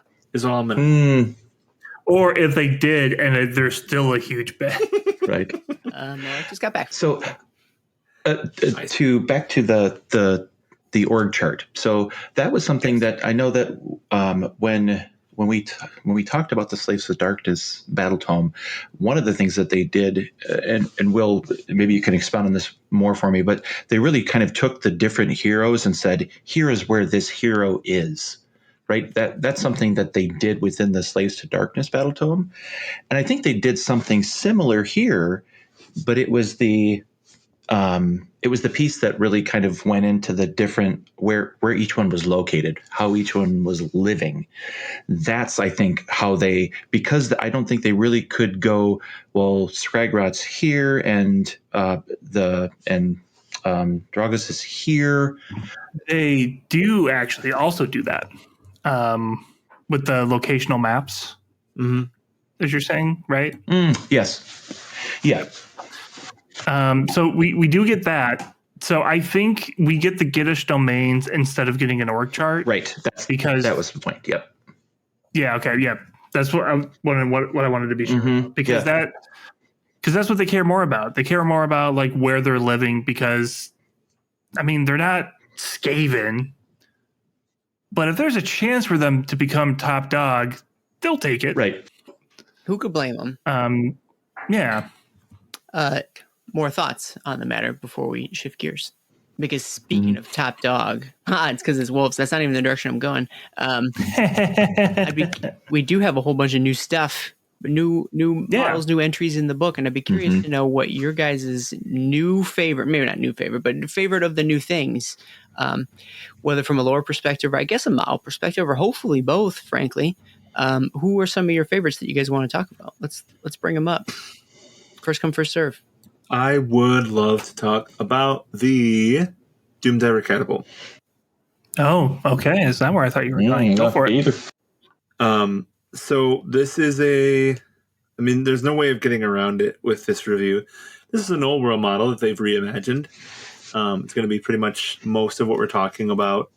But I feel like this one has been genuinely completely redesigned from the ground up. Oh my God. Yeah. This one to me has been AOSified. You know how I was talking about how we have all these Hishian creatures and like, where are they? This one has a yak in it. Right? Cool. Yakety sack. Great. Please give me more of that. Right? Like, I love the idea that we've just got these beasts of burden that are just being completely, enslaved, taken over by the Git mob and used to serve their purposes. And it's a cool, it's one of those things where it was an AOS model even when it was in the old world. Because, the Doomdiver Catapult is literally just, we're just going to fling people in the sky. We're going to fling Grots in the sky, and then they're going to kill themselves, but it's okay because they're going to kill some of the enemy too.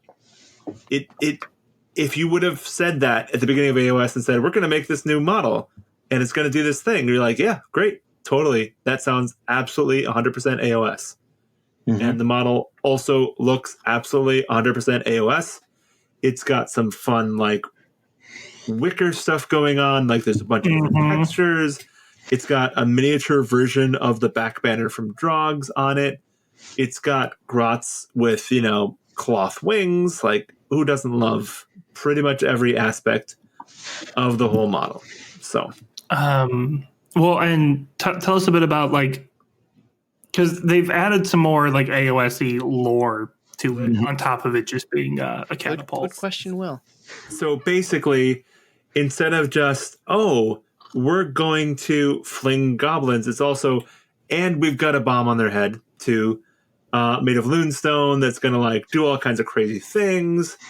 They kept the aspect from the old world where there's a snotling launching it because, of course, the snotling is not as valuable as the Grots. And then they've got a Grot cider as well. They've made it mobile instead of just a glue, I don't know, let's put slick thing ramp that was stuck between two rubber bands, which is what the old world model is. It's so much more dynamic, so much more engaging, and it just looks so cool. It's functionally a little chariot now, which is just an awesome way of reimagining it. And if you have anything else you want to talk about, Will, go ahead. Just the like you said, the bomb on their head is that loomstone, and it's the idea of them being launched in the air gets them closer to the sun, so then that absorbs more light, so when they land, it actually explodes. Mm-hmm. Like the thing I mentioned before of like the models and the lore not connecting. This is like this and Drogs are like the two models to me that are that bridge 100%. And I think it also has to do with that cool like sun semicircle. I also like that they included just the little piece that said there is a pile of helmets there for the next grot up to be able to put on. So it's something that you could actually add as you're basing this. You can add a pile of, if you have the extra bits from building your grots, you have the extra helmets, you can actually put them onto there to tie it back to that as well. It was just a very small one-line piece, but it was one of those that I went, oh, you could really do something to make this your own by using the bits that they're already giving you. I repeat, gross. Yeah, no, it's pretty neat. Who else has got a favorite that they want to chat about? Mine was the Snarl Boss on the War Wheeler. Okay. I love chariots across the different factions, and when I came to this one, I clearly like the wolves more than other people do. I like how they look on this, but also all of the different accoutrements that are on there. The glare face symbol that's on the top of the post on that model, and also on the sides of the model, and how the pod actually goes off the back of that model. But even more so when you start to get into the lore of this, and we touched on this earlier, where it was, if you had the ability to outfox one of the wolves to make it your companion. That doesn't make any. What are you? Get out of here. You can't outfox a wolf. You can outfox a wolf. You can totally outfox a wolf. You gotta outwolf it. Outwolf a fox. Yeah, there you go. Better, closer. All right. Right. But it was then when you come across somebody that has done it twice and now has stuck them onto the chariot, and how you can add gubbins and shinies to your chariot so that you look much more important. I just loved how all of that came together. But then when you look at the model, it really kind of brings that into it as well. So that was mine. That was my favorite out of all of them. Yeah, right on. Hey, Will, I believe it's your turn. Give me your sweet fave. I'm going to go with the Snarl Pack Cavalry. So good. This is a bigger wolf that's being ridden by two grots. It's super cool because like it's such a silly thing, but it's so Warhammer of just like, oh yeah, big wolf with two grots on it. But the lore is pretty fun because they breed these wolves specifically for this purpose, to be shock cavalry. And the two riders, like they raise it from birth. So you've got this wolf and his two dads, and like they're like more bonded than the standard cavalry and snarl fangs, because like it's his parents. But also, eventually, the wolves do find out that they are bigger, stronger, and smarter than the grots, and may sometimes just decide they don't want any riders anymore. Or it says that if you're a tiny grot but you got a big wolf, you tend to be more braggadocious, and you may get into more arguments. And the boss might just get rid of you and replace you with someone else if he decides that he doesn't like you anymore. And that's such a grot thing of like, you're going to raise this wolf. You know what? Never mind. You're out. That's fun. Right on. Yeah. You guys took all my favorites, so I had to real quick scramble to read about the Frazzlegate Shaman, just to remind myself. No, I'm kidding. It's actually pretty cool too. It's interesting because the casters for the Moon clans are so like iconic and are so baked into like mushrooms and like their I don't know, the entire sub-factions like aesthetic. Like I think they're really part and parcel. And then then turn it up to 11 when you're dealing with the Gabapalooza as well. Like they're kind of casters and how they I don't know, present themselves is so weird and like creepy and gross. And so I was curious to know going into this if the Git mobs would have anything even approaching like that level of like odd and weird, especially considering how real martial these guys are, and maybe they wouldn't rely so much on the, you know, the weirdness that Grots do. I think their shamans are close, but probably not to the same degree. They're like the depths of depravity that like some of the other Grot like caster dudes are. Anyways, so there's this Frazzlegate shaman, can ride on a Warwheela, which is the chariot. Can it be on anything else, or are they only on the chariot? All right, so they don't walk anywhere. That makes sense.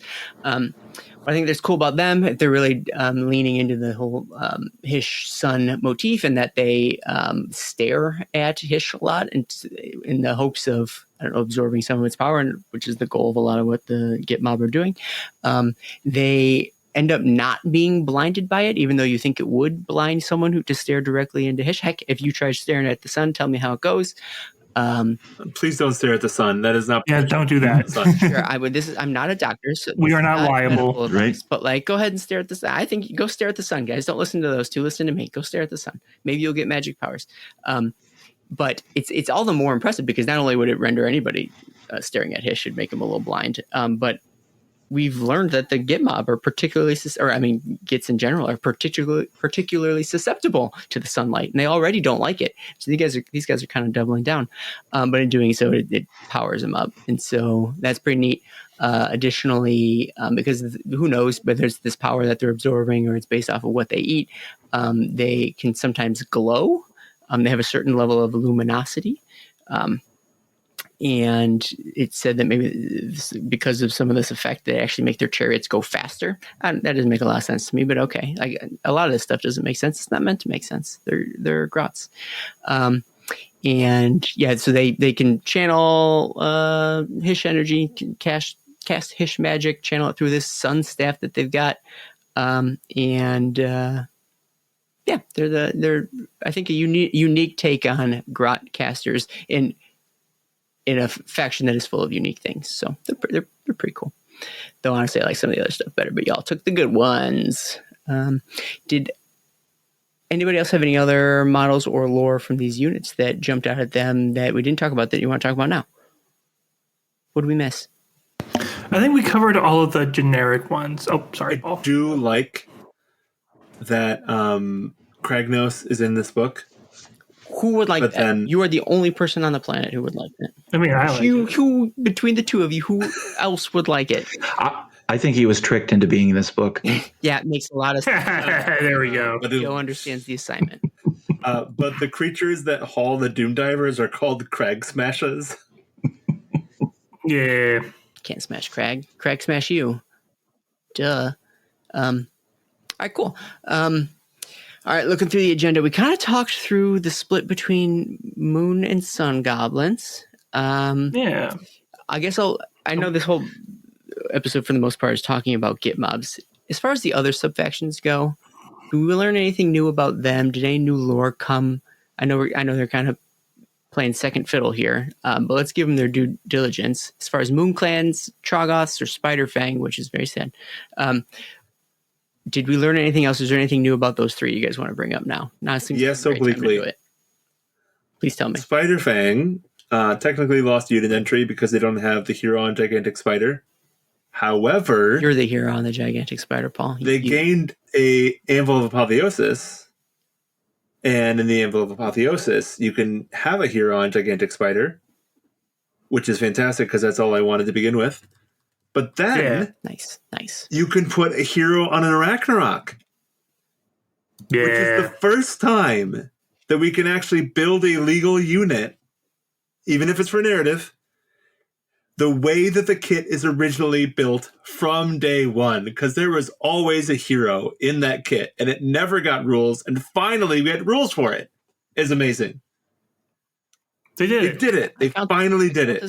I count this as a win. Also, one kind of quick aside that I forgot to mention with the Doom Diver, and this is rules, and I know we usually don't talk about rules, but it is a very cool integration of the lore into the rules, which is that when the Doom Diver shoots, it has a rend 3 for its attack, right? But then you can re-roll your hits or wounds, I don't remember which. But every time that you elect to re-roll it, the Grot is attempting to guide themselves with the wings. And so you lose a point of rend because they lose speed. And that is one of the coolest rules that I've seen written for AOS in a long time. It matches with the lore, it makes sense for the rule, and it's just a cool thing. It allows it to be a little bit better, but you lose a little bit of effectiveness. And it makes total sense that you can see that Grot attempting to guide himself frantically onto the goal instead, but losing some of that momentum. So that's all. It was super great. I loved it. Yeah. So is that something you can only do once, or can you do that multiple times? You can multiple times, but each time you do it, you lose a point of rend. You lose a point. Okay. Correct. Another faction gets a little bit more lore, and the Trogherds. I forget if this was talked much in 3rd edition, but they're really highlighting it here. In that like section of maps where they take the leaders of the different sub-factions and where they're at, they talk in depth about Glog's Gullet. Glog was one of the Troggoths that helped lead the siege and the battle, like Siege of Excelsis. And now, even though they can't find Glog, and he may be in hibernation, his mega mob is out there just devouring people right outside the city. And so it's cool that they're highlighting one. I was kind of hoping this would be something, Trug, King of Troggoths, would be doing, but it's cool that they're hinting at this other character because they're like, he hasn't been seen, but should he reemerge, the damage, potential for another Troggoth character is always fun. Well, so kind of a backdoor, this is not like secret, but Jess Bickham, who works for GW, that's his Trogherd. Oh, that's awesome. Those are the pictures that they took when they put that event happening in that storyline. And I actually read almost exactly the same thing in White Dwarf, I think. If not nice. Another source within the last couple months. So it not only is in the Battletome, but it's also verified by another source too. So I thought that was super cool. That is super cool. Mm-hmm. Sounds super cool. Right on. Any other sub-factions get any new info that y'all want to share? No. Cool. Neat. Someone has to say no. Right. So we Yeah, right. I'm just going to sit here until it's awkward because I can make a very long silence sound very short. All right. We can circle back to the special characters. This always seems so clunky because we really have talked about them so much. It seems like a weird place to put them. Yeah. We're going to do it again. All right. So I think there's 3 named characters in this book? Maybe there's more. And I'm just forgetting somebody. 4 if you count. 4 if you count Kragnos, yeah. And I don't. So that answers that question. We're back to Drogs de Sun Champa. I guess I'll just ask first and foremost, is there more info that you guys want to share that you want to talk about? Did we miss anything before I ask? Okay. Yes. Please tell me. Please take this away from me. I'm messing it all up. Paul, sounded like you wanted to go. So how is it Ayakat Smal has managed to live for 100 years? That's the snarl thing. If you didn't understand my question. I don't know. That's a question asked by patron of the show, Chris Link. Thank you, Chris. Absolutely correct. I apologize about that. I was so attempting to pronounce in a different way. We don't know, but he does. However, the same cannot be said of Drogs. Yeah. So Drogs is the Grot that's on top of him. But as typically happens with these kind of ideas where it's like, oh yeah, no, like there's been all these ones, but this one, the one that's on him now, he seems to have figured out how to stay alive and figure out what's going on. So the Grot that's on him now apparently is as wicked and mean as Yagatsnar himself. We skipped over the important. Did we? The truly important part, which is It's not the same drugs. It's not the same drugs, and it's not actually. It's Jagged Snarl that actually picks who the next drugs is going to be. Yeah, so we've been hamming it up about it being drugs, the eternal and the long-lived grot, but this is all Jag. I can't think of a stupider way. Yeah, Because I feel like we've already said Jagged Snarl. No, yeah, that sounds right. Jagged Snarl, like is very long lived, and so every time drugs dies, Jagged Snarl finds a new grot and says, "Hey, you seem kind of cool. Put those clothes on. You're the new drugs. Also, I'm going to kill everyone who witnessed this, so there's no witnesses." Yes. So that's why, like, you know, they could be torn apart by Slanesh and then be back in Hish not too long later, and it's cool. And to Paul's point, the new one is smart, and Hagetsna is worried about it, like, because I think it even says the new Drogs is the one who came up with the Frazzlefrangs. Yeah, Frazzlefangs, the cool like light aura behind him. So, which is cool. Like that is actually a really cool thing. Where basically he went and stole a bunch of sun metal and made this permanent, silhouette maker. Basically, this permanent light that blinds everything. So they have a little cool short story about how a bunch of Lumineth archers are like, it's cool. It'll be great. We're going to just kill them all because it's going to be fantastic. And then he shows up and they're like, what is this silhouette? I can't see. It's too bright. Oh, I'm dead. It's a cool little short story. Yeah, he's got two other very important pieces of his outfit, which, of course, if you're going to make if you're a wolf and you're creating a persona that many Grots will need to take, you got to have a costume.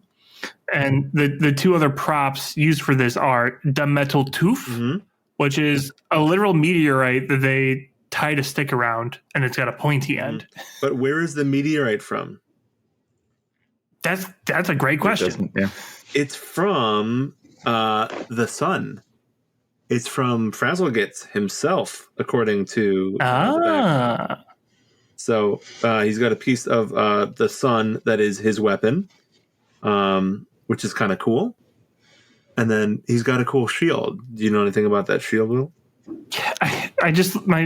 The thing I've remembered about the shield is that he hits people in the head with it and says that it gave him a blinding headache.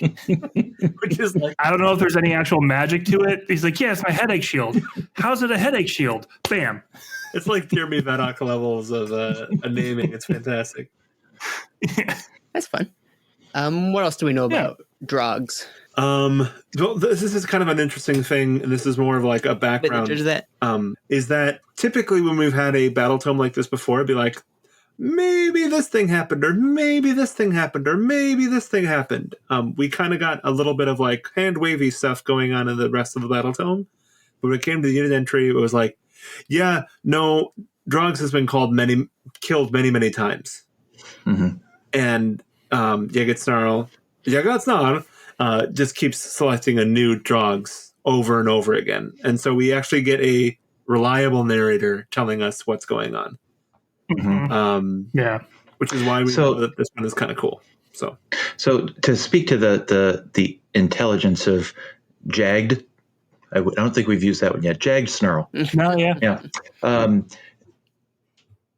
The picking a new Drogs, to me, you could go, okay, that is instinct, but the killing everyone that sees that the previous one died speaks more to an actual reasoning intellect to go, yes, we must get rid of all of these witnesses or this doesn't hold up. That's not instinct to me. That is more a reasoned intellect, which sets apart the intelligence of Jagged Snarl above all of the rest. Yeah, that tracks. Really, really calculated. As far as wolves go, anyways. Yeah, no, I agree. All right, cool. Keep them coming. Any other Drogs thoughts? he looks like all the design of the models look to be kind of like an Eastern vibe. And the first time I saw him, I thought he looked like Sun Tzu, Wolf of War. So it is one of the coolest models that I have seen in all of AOS, in my opinion.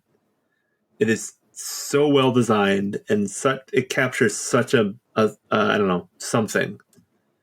It's just absolutely fantastic. So, and I really enjoy that this is a model we have in AOS. One other fact, I don't know if we mentioned it. If we did, I apologize and edit it out and kill me. I will do that though.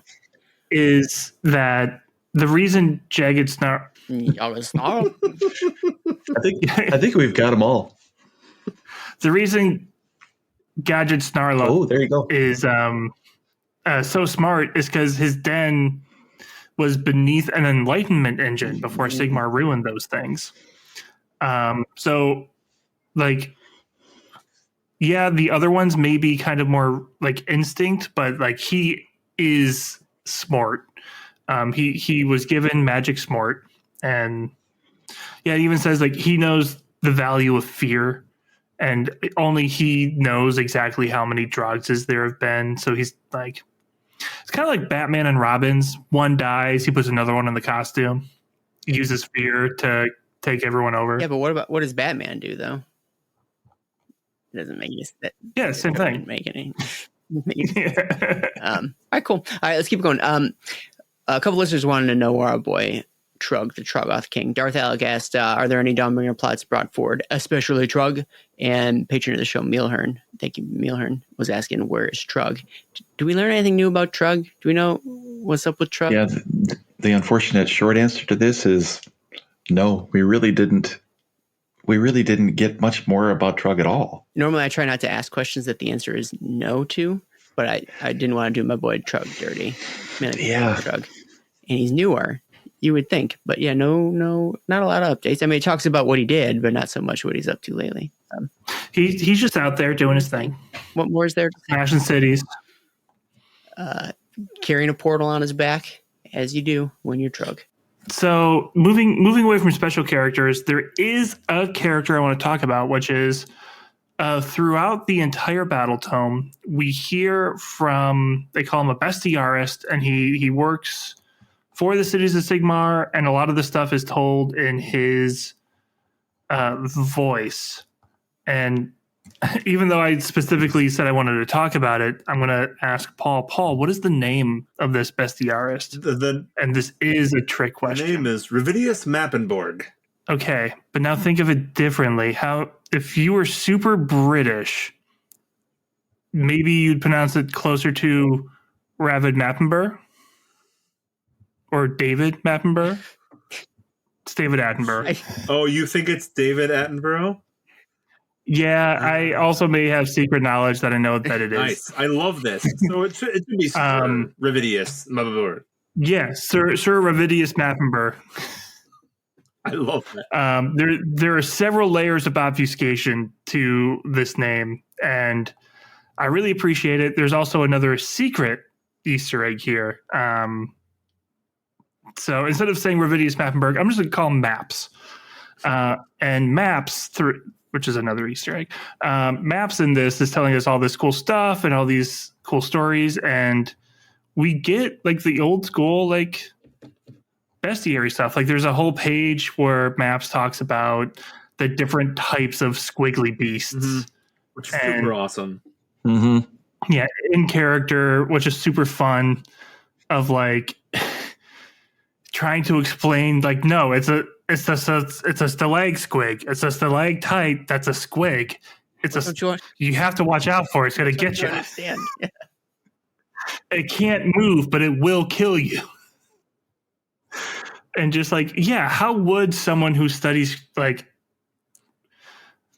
and the scale of horse to not horse, if you're someone who studies horses and then you see a stalag squig, scale. How do you process that? How am I supposed to contextualize the scale? It's a binary. How between horse and not. Simple, like scale that I could possibly conceive of is horse or not horse. ask It's Noah. literally how we determine if you're robots or not. Is it a horse or is it not a horse?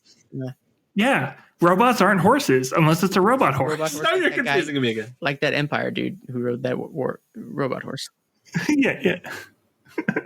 But yeah, I just love like someone who is a scholar and an academic trying to explain what the heck squigs are to people, and it's great. And he's the one who does the Gittish domains and talks about like the different areas. And I always love when there is like a through line character that is the narrator outside of just the plain text. Well, and I always love when they have a third party like describe the faction. So like an in-universe third party describe the faction, so they can kind of be the audience surrogate a little bit, but like in a tone that matches the setting. So they do that. Like they've been doing that a lot more, I think, lately.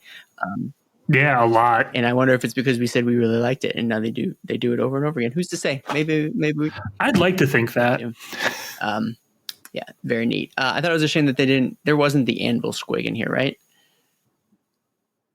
No, that's an orc. Well, yeah, admittedly an orc. But when describing squigs, I thought it was kind of a shame. I'm sure they probably made that choice because it wasn't attached to a goblin character. But like, if you're going to name like a bunch of squig types, it'd be nice if you did like all of them.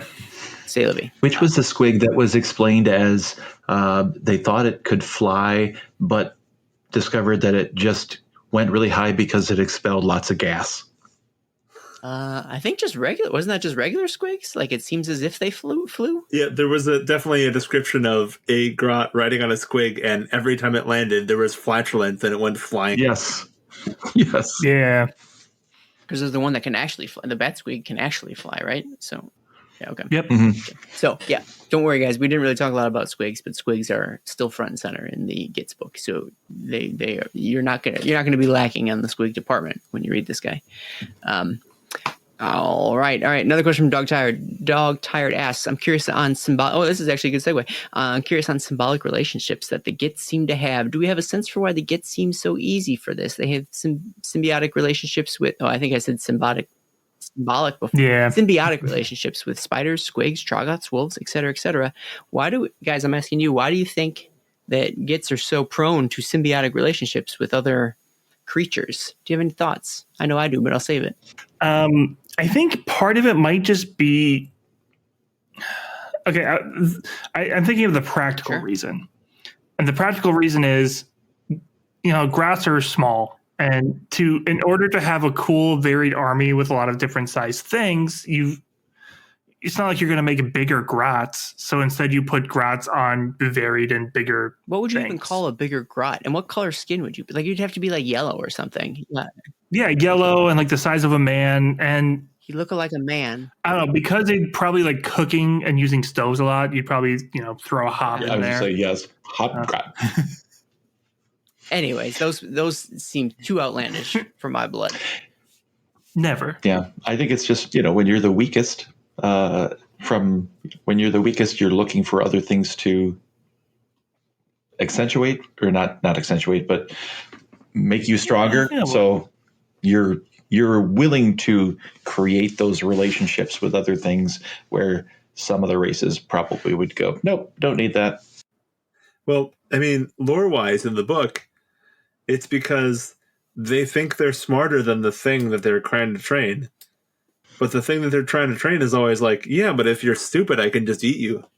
Right? Like, literally, they talk about that for spiders. They talk about that for snarlfangs. Like, yeah, they talk about that for squigs. That is a through line for the entire Battletome.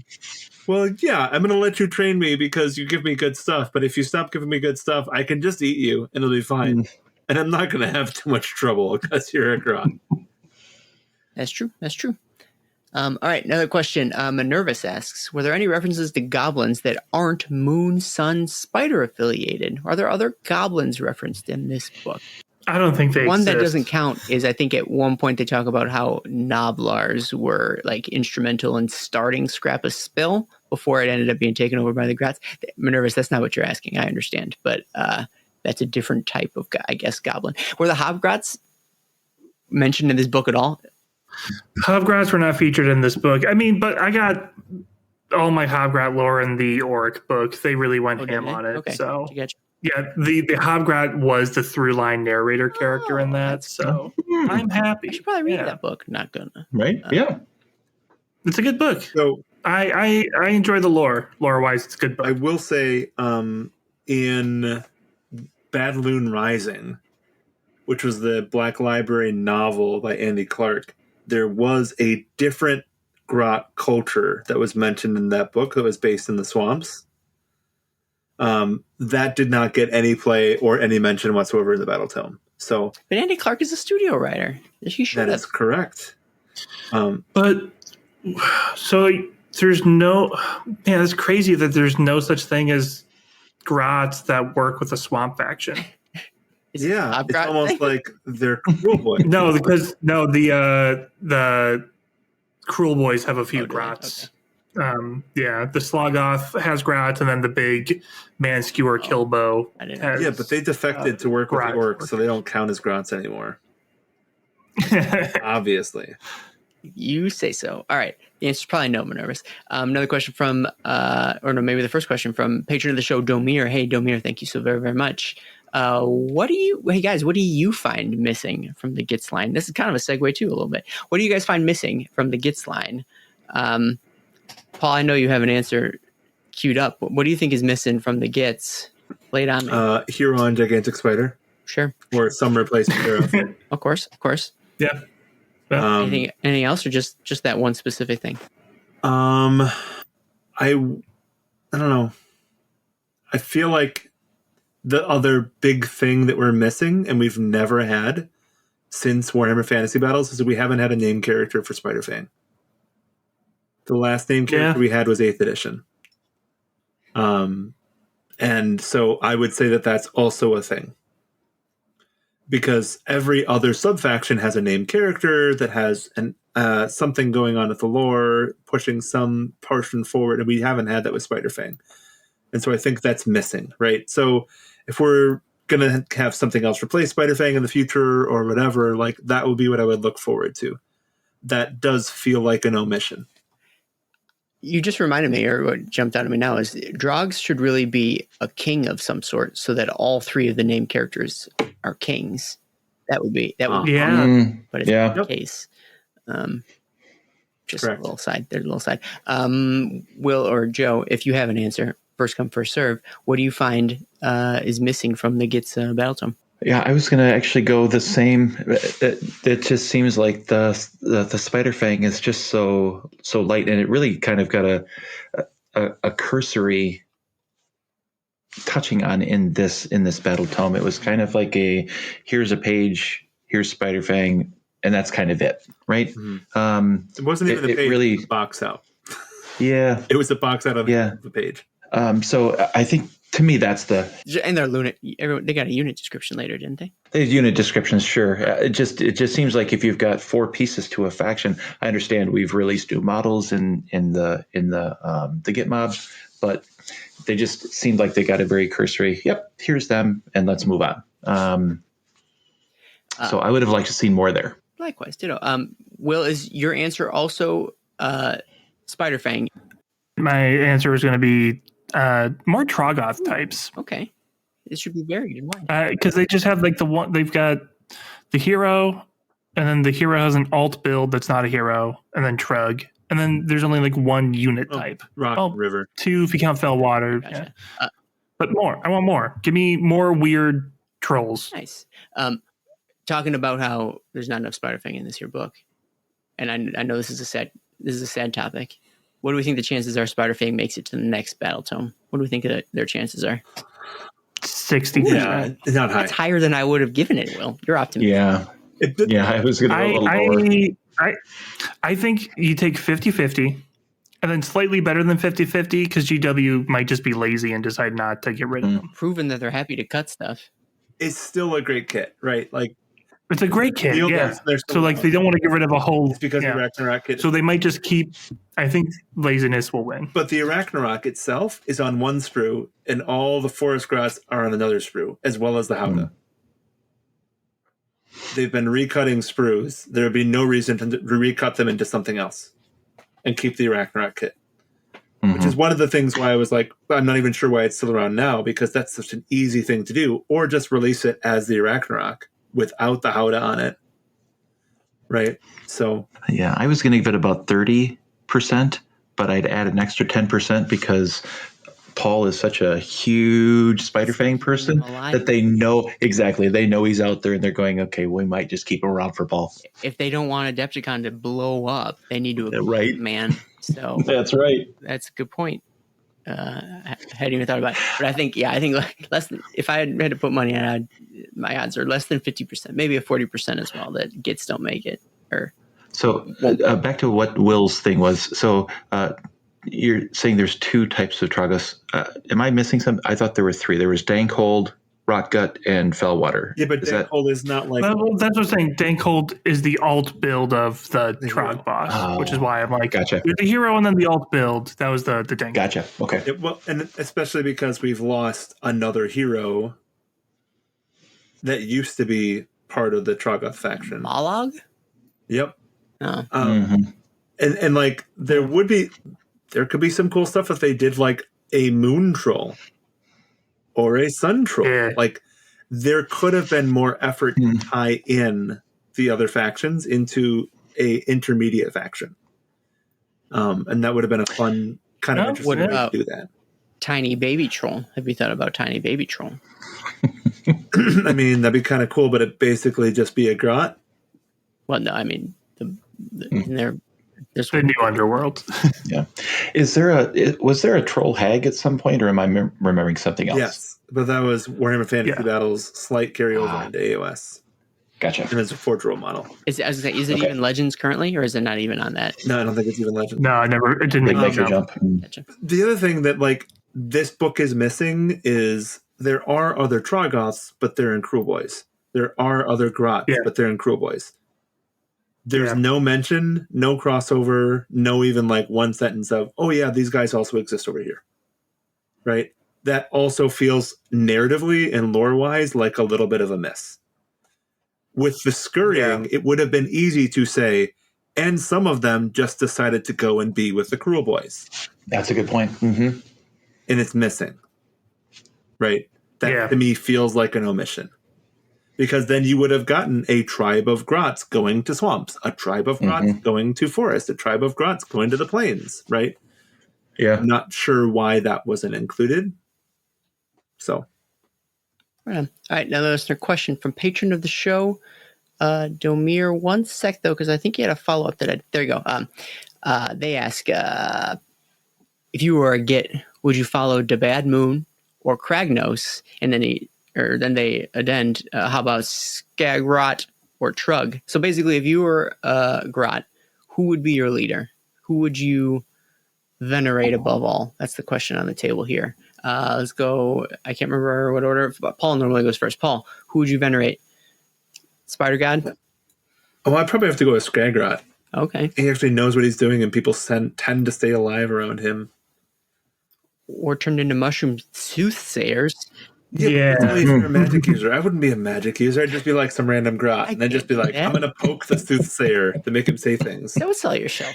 Are you saying you'd just be some random Git? That's in the asylum, just listening to other people scream constantly. I mean, that's literally what I feel like every day with my kids. So, I figure I'm well prepared. Yeah. This is something I could do and stand well. So, yeah. Sure. All right. Will, you are. Who would you be following? Yeah. So as far as gods I would venerate, I'm going to go with Kragnos. Because I don't want to be turned into a mushroom. And then I would follow Trug, because if you're following Skagrot, when Skagrot goes to battle, the main fighting power he has available are Grots, which would be me. I don't want to be the main fighting force. If I'm following Trug, the main fighting force is Trug. I'm going to let him do his thing. I'm going to sneak around stealing some shiny gubbins and then go back to the cave. I just assumed you're going to climb up on his back and just start whacking that realm stone on the see if something fancy happens. Yeah, but if you're gonna whack it, it's gonna turn into fire and then burst into flame. I don't want to be anywhere near that thing. Hey Joe, who are you following if you're a Git? Who I think I'd have to venerate the bad moon, just because it's when the light comes across, I can sit out there and I would follow Trug. So the bad moon comes across, I'm sitting out there dancing in the light of the bad moon, watching Trug do his thing. Sure. I'm gonna be a purist. I'm not following anybody else but the bad moon, because the bad moon spoke to me once. And no, I think there's nothing else I want more than just the pure chaos that comes with following that mood. It would not lead me astray, and I think we'd get up to the most antics when following it. And I don't think it has an agenda for me. I don't think it wants to take me out. It wishes nothing but good things for me. That bad moon. Bad moon's kind of a misnomer. Good moon, if you ask me. I love it so very much. Okay. I think that's all the listener questions that I was going to get to today. Wait, you just inhaled. Does that mean you have a different listener question? There was an additional listener question. Which one? Don't. He's doing it. Oh no. There was another listener question from that patron of the show, C. Eltic. Yeah, okay, fine.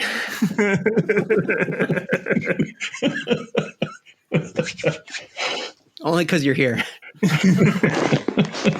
Nope, that's as far as I was going to take it. Oh, okay, fair. Nope, I don't. Okay, not even I'm going to ask the question. You can't go that far. Come on. No, you knew what the question was. So, all right. If you were to pick a Grot to date your sister, which subfaction would that Grot come from? Get mob, because then while they're dating, I can hang out with the wolf. Mm-hmm. Good boy.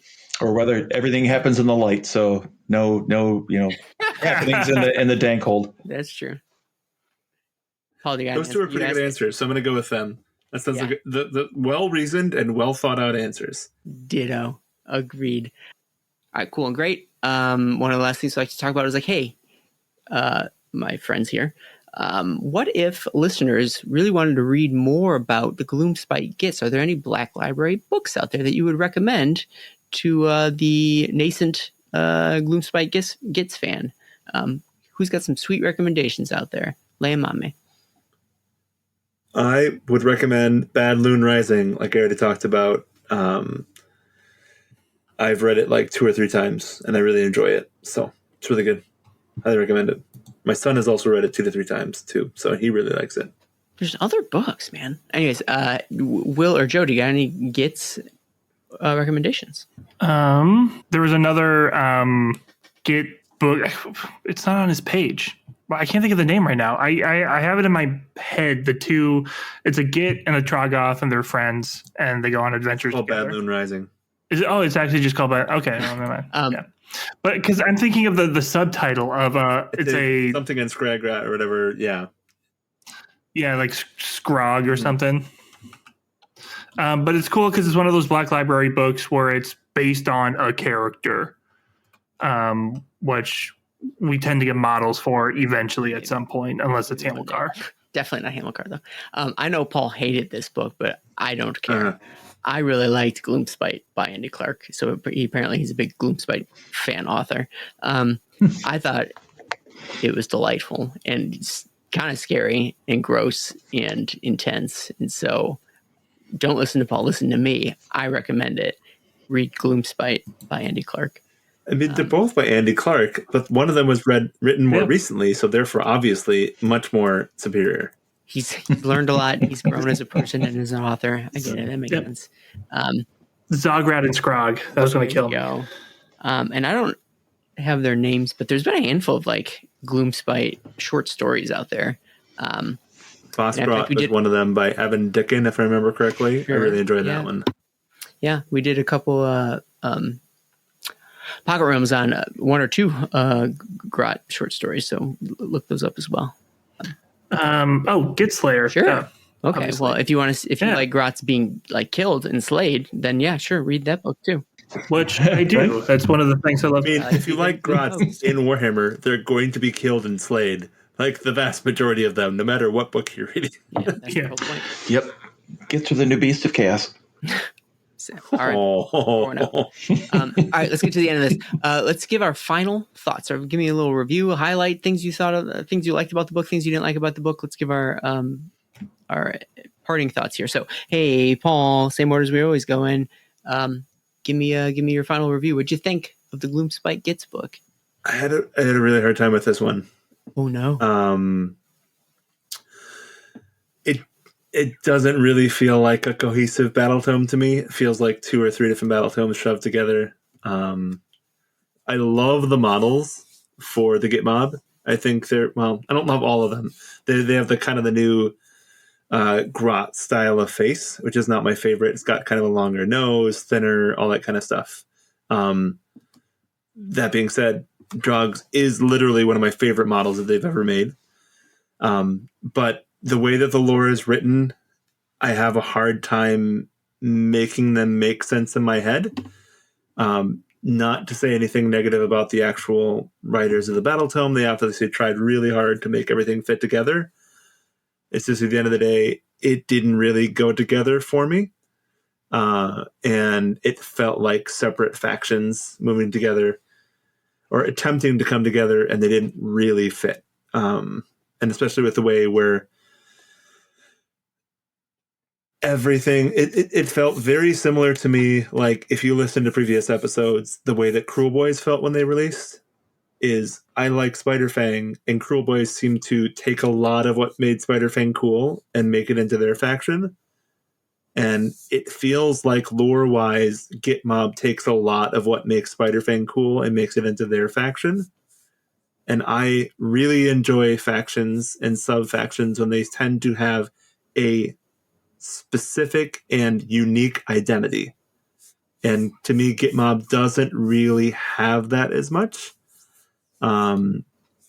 Because they share so many things with so many other factions. That being said, I still did enjoy reading the lore. And I feel like it does make sense cohesively within the sub-faction itself. But that being said, for a Battletome, for my favorite faction, and where Spider-Fang got a box out for their lore, and I probably wasn't my favorite. So probably give it 4 out of 8 spider legs. All right. That's probably all the spider legs that are going to be left on your with Spider-Fang. They're slowly losing legs at this point. Exactly. Hey, Will, give me your final thoughts. What do you think of this book? I mean, I liked it. As a Battletome, I liked it. I don't disagree about the factions feeling too separate, but to me, it's not because it's because Git Mob feel too unique. Like they to me have a strong identity. They have a strong idea. It's just not one that blends with the rest of Gloomspite. If they had done a separate Git Mob Battletome, there's not enough units to justify a Battletome, but they don't mesh really well with the rest of Gloomspite. They seem too far apart. I like the identity that they have. It just feels like the model makers made these cool models, and then everyone else had to be like, I guess they go in this book because they're Gits. I felt like maybe they could have figured out a way to put them somewhere else. I mean, I wish they were Hobgrats. I feel like that would have been perfect, but I'm a lunatic. Overall, lunatic. Hey. Final score, 3.5 out of 4 wolf legs. We're doing legs. All right. Good call. Good. Yeah. Hey, Joe, what'd you think of this Battletome here? I have some of the same thoughts that both Paul and Will have. I too felt that it was a little disjointed.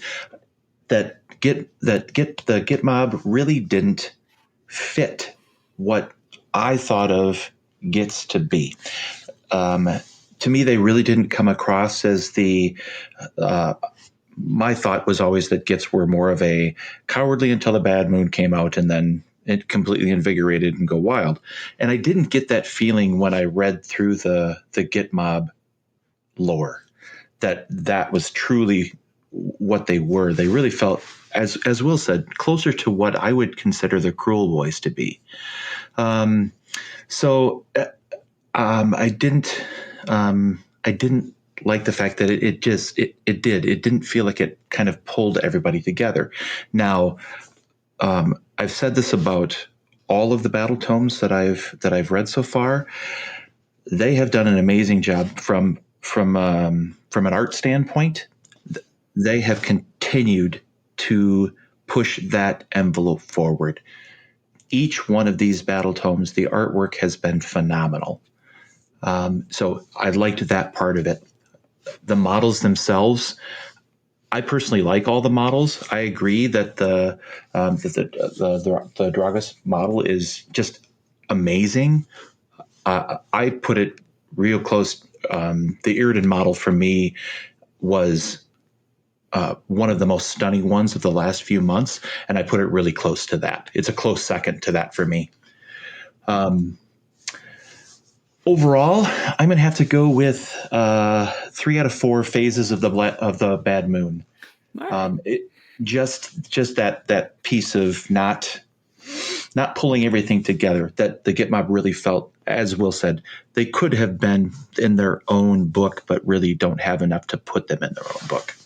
All right. The problem with going last is that I'm just going to repeat a lot of what everybody said. I think as the battle tome as a whole, like as a concept, is as good as any other battle tome. As it's well crafted, put together very well. They have creative ways of delivering the information. The writing is always really good. I think any critique I have is a critique of Git Mob as a concept, or as a whole, or as like a product, I suppose. And it comes in twofold. And again, these are just repeating things that folks have said.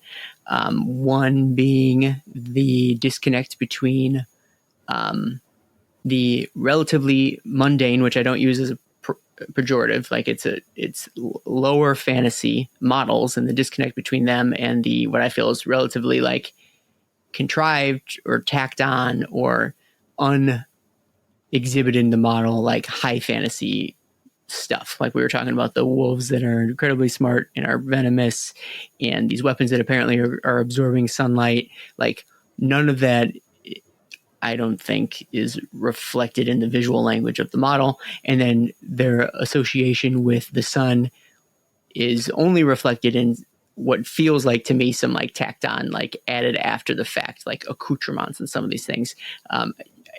I'm not saying this is how they were designed, but you could see a world in which these Git Mob models didn't have any of that sun iconography, but was added on after the fact because they needed to come up with something. They needed to make it AOS in some way because these things weren't AOS enough.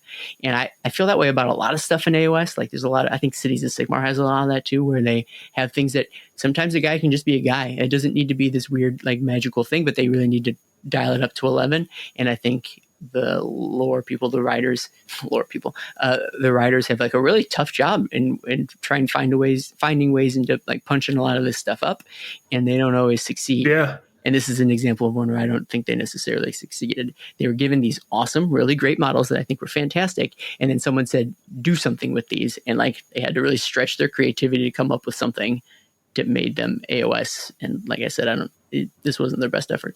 But I don't know what a better effort looks like, frankly. So that disconnect I never really jived with. And then what you guys have really said about the disconnect between these dudes and Gitz as a whole, or like let's say Moon Clan and Trogs specifically, or Troggoths, that is. However, one thing that would make it better retroactively, sort of this unclear melding of these two different subfactions.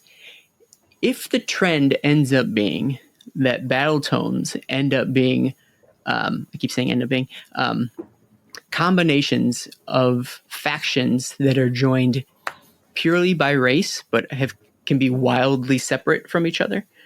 And I'm of course thinking of the potential for souping of the Duarden books in the future, or the souping of Ogre books, or the souping of Orc books as well. You see a lot of it in Destruction, obviously. If what GW ends up doing is coming up with wholly different I mean, subfactions are what feels like armies sometimes, and putting them all in the same book just as an opportunity to put out maybe less books, but like cover a lot more ground in terms of variety and what a race can be. I don't know that I love it per se, but at least I understand it. At least I understand it as an ethos. Like the idea that like, all right, well, yeah, maybe we will put KO and Fire Slayers together. And if you want to be a Fire Slayer player, fine, just play Fire Slayers. And if you want to be a KO player, just play KO. But if you want to get it, you want to mix it up, you want to mix up like a whole bunch of different Duarden all together, you could do that too. In some ways, it feels like maybe they are giving you more options and like a pretty wide and varied palette in some ways.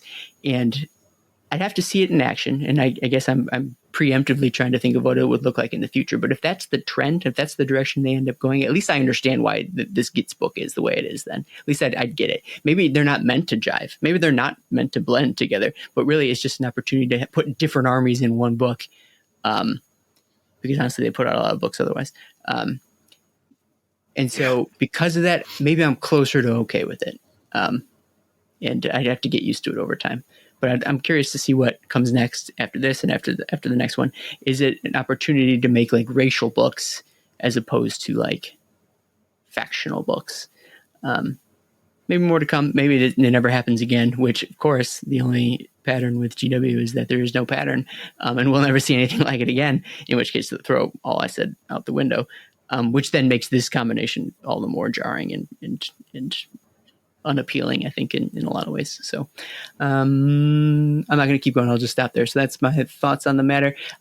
It's hard not to blame the book for what Gitmop ended up being. So the book kind of takes a hit a little bit. I do like new subfactions, and taken in isolation, I think they're pretty cool as a concept. And I think it'd be cooler if they were actually toned down.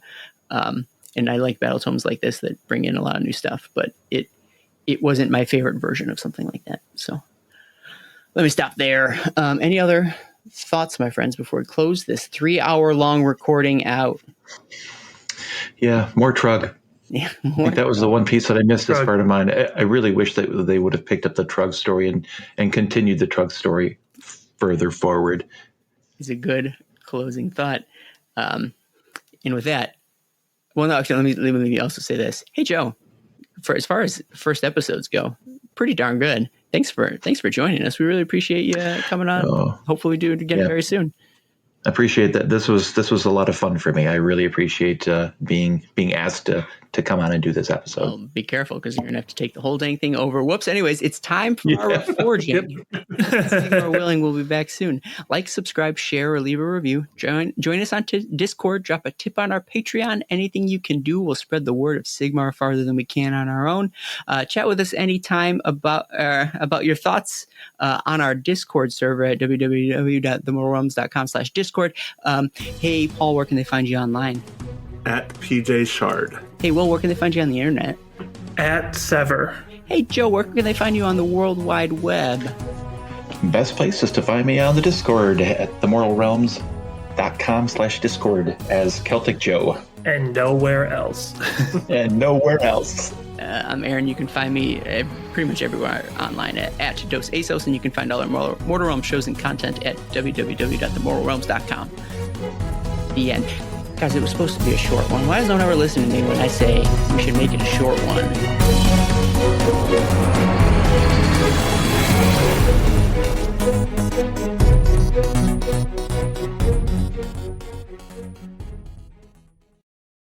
Oh, is that what this is? You guys are just making him practice here so that you that's pretty much it. Go on your show, man. Yep, it's the Sigmarelli thing all over again. Listen to Path's story. Oh my goodness. Rude. Right? It's 2023 Sigmarelli. Isn't that where Eric made the comment about, we make all of our mistakes on story phase and then take them across, much more practice than others? I'll be honest, I have no idea of knowing that. That's a real Klaus dig. I was going to say, I asked Klaus. Yeah. The person who's here on the first time is like, wait, didn't you say this? I have no freaking clue. Are you kidding me? That's what happened when I joined. Joe's gonna wear my skin now. I was the encyclopedia, and then I got on. I'm like, Cool. You had to try hard before. Now you don't have to try anymore. Yeah, exactly. It's like playing defense in the NBA. Whoa, what sports reference? Oh, I don't understand. Oh, there we go. Is there special teams in the NBA too? They don't really. Yes, correct. They don't really play defense in the NBA. How long do you have to dribble to get the goal, boys? Also, traveling or carrying. They do a lot of that in the NBA too. They're also Yeah, I assume they do a lot of traveling. They have to do away games. Yeah, right. Oh my gosh. My daughter is starting 5th, 6th grade basketball. Oh my goodness, it's so bad, but wonderfully fun to watch at the same time. Right. Yeah, it's going in the blooper for forever. You're like, that's my girl who can't rebound or flapping her arms around in the background on offense. Great. So at least she's not in the outfield in baseball with her. I mean, she might be, as far as I'm concerned. She doesn't know where she is.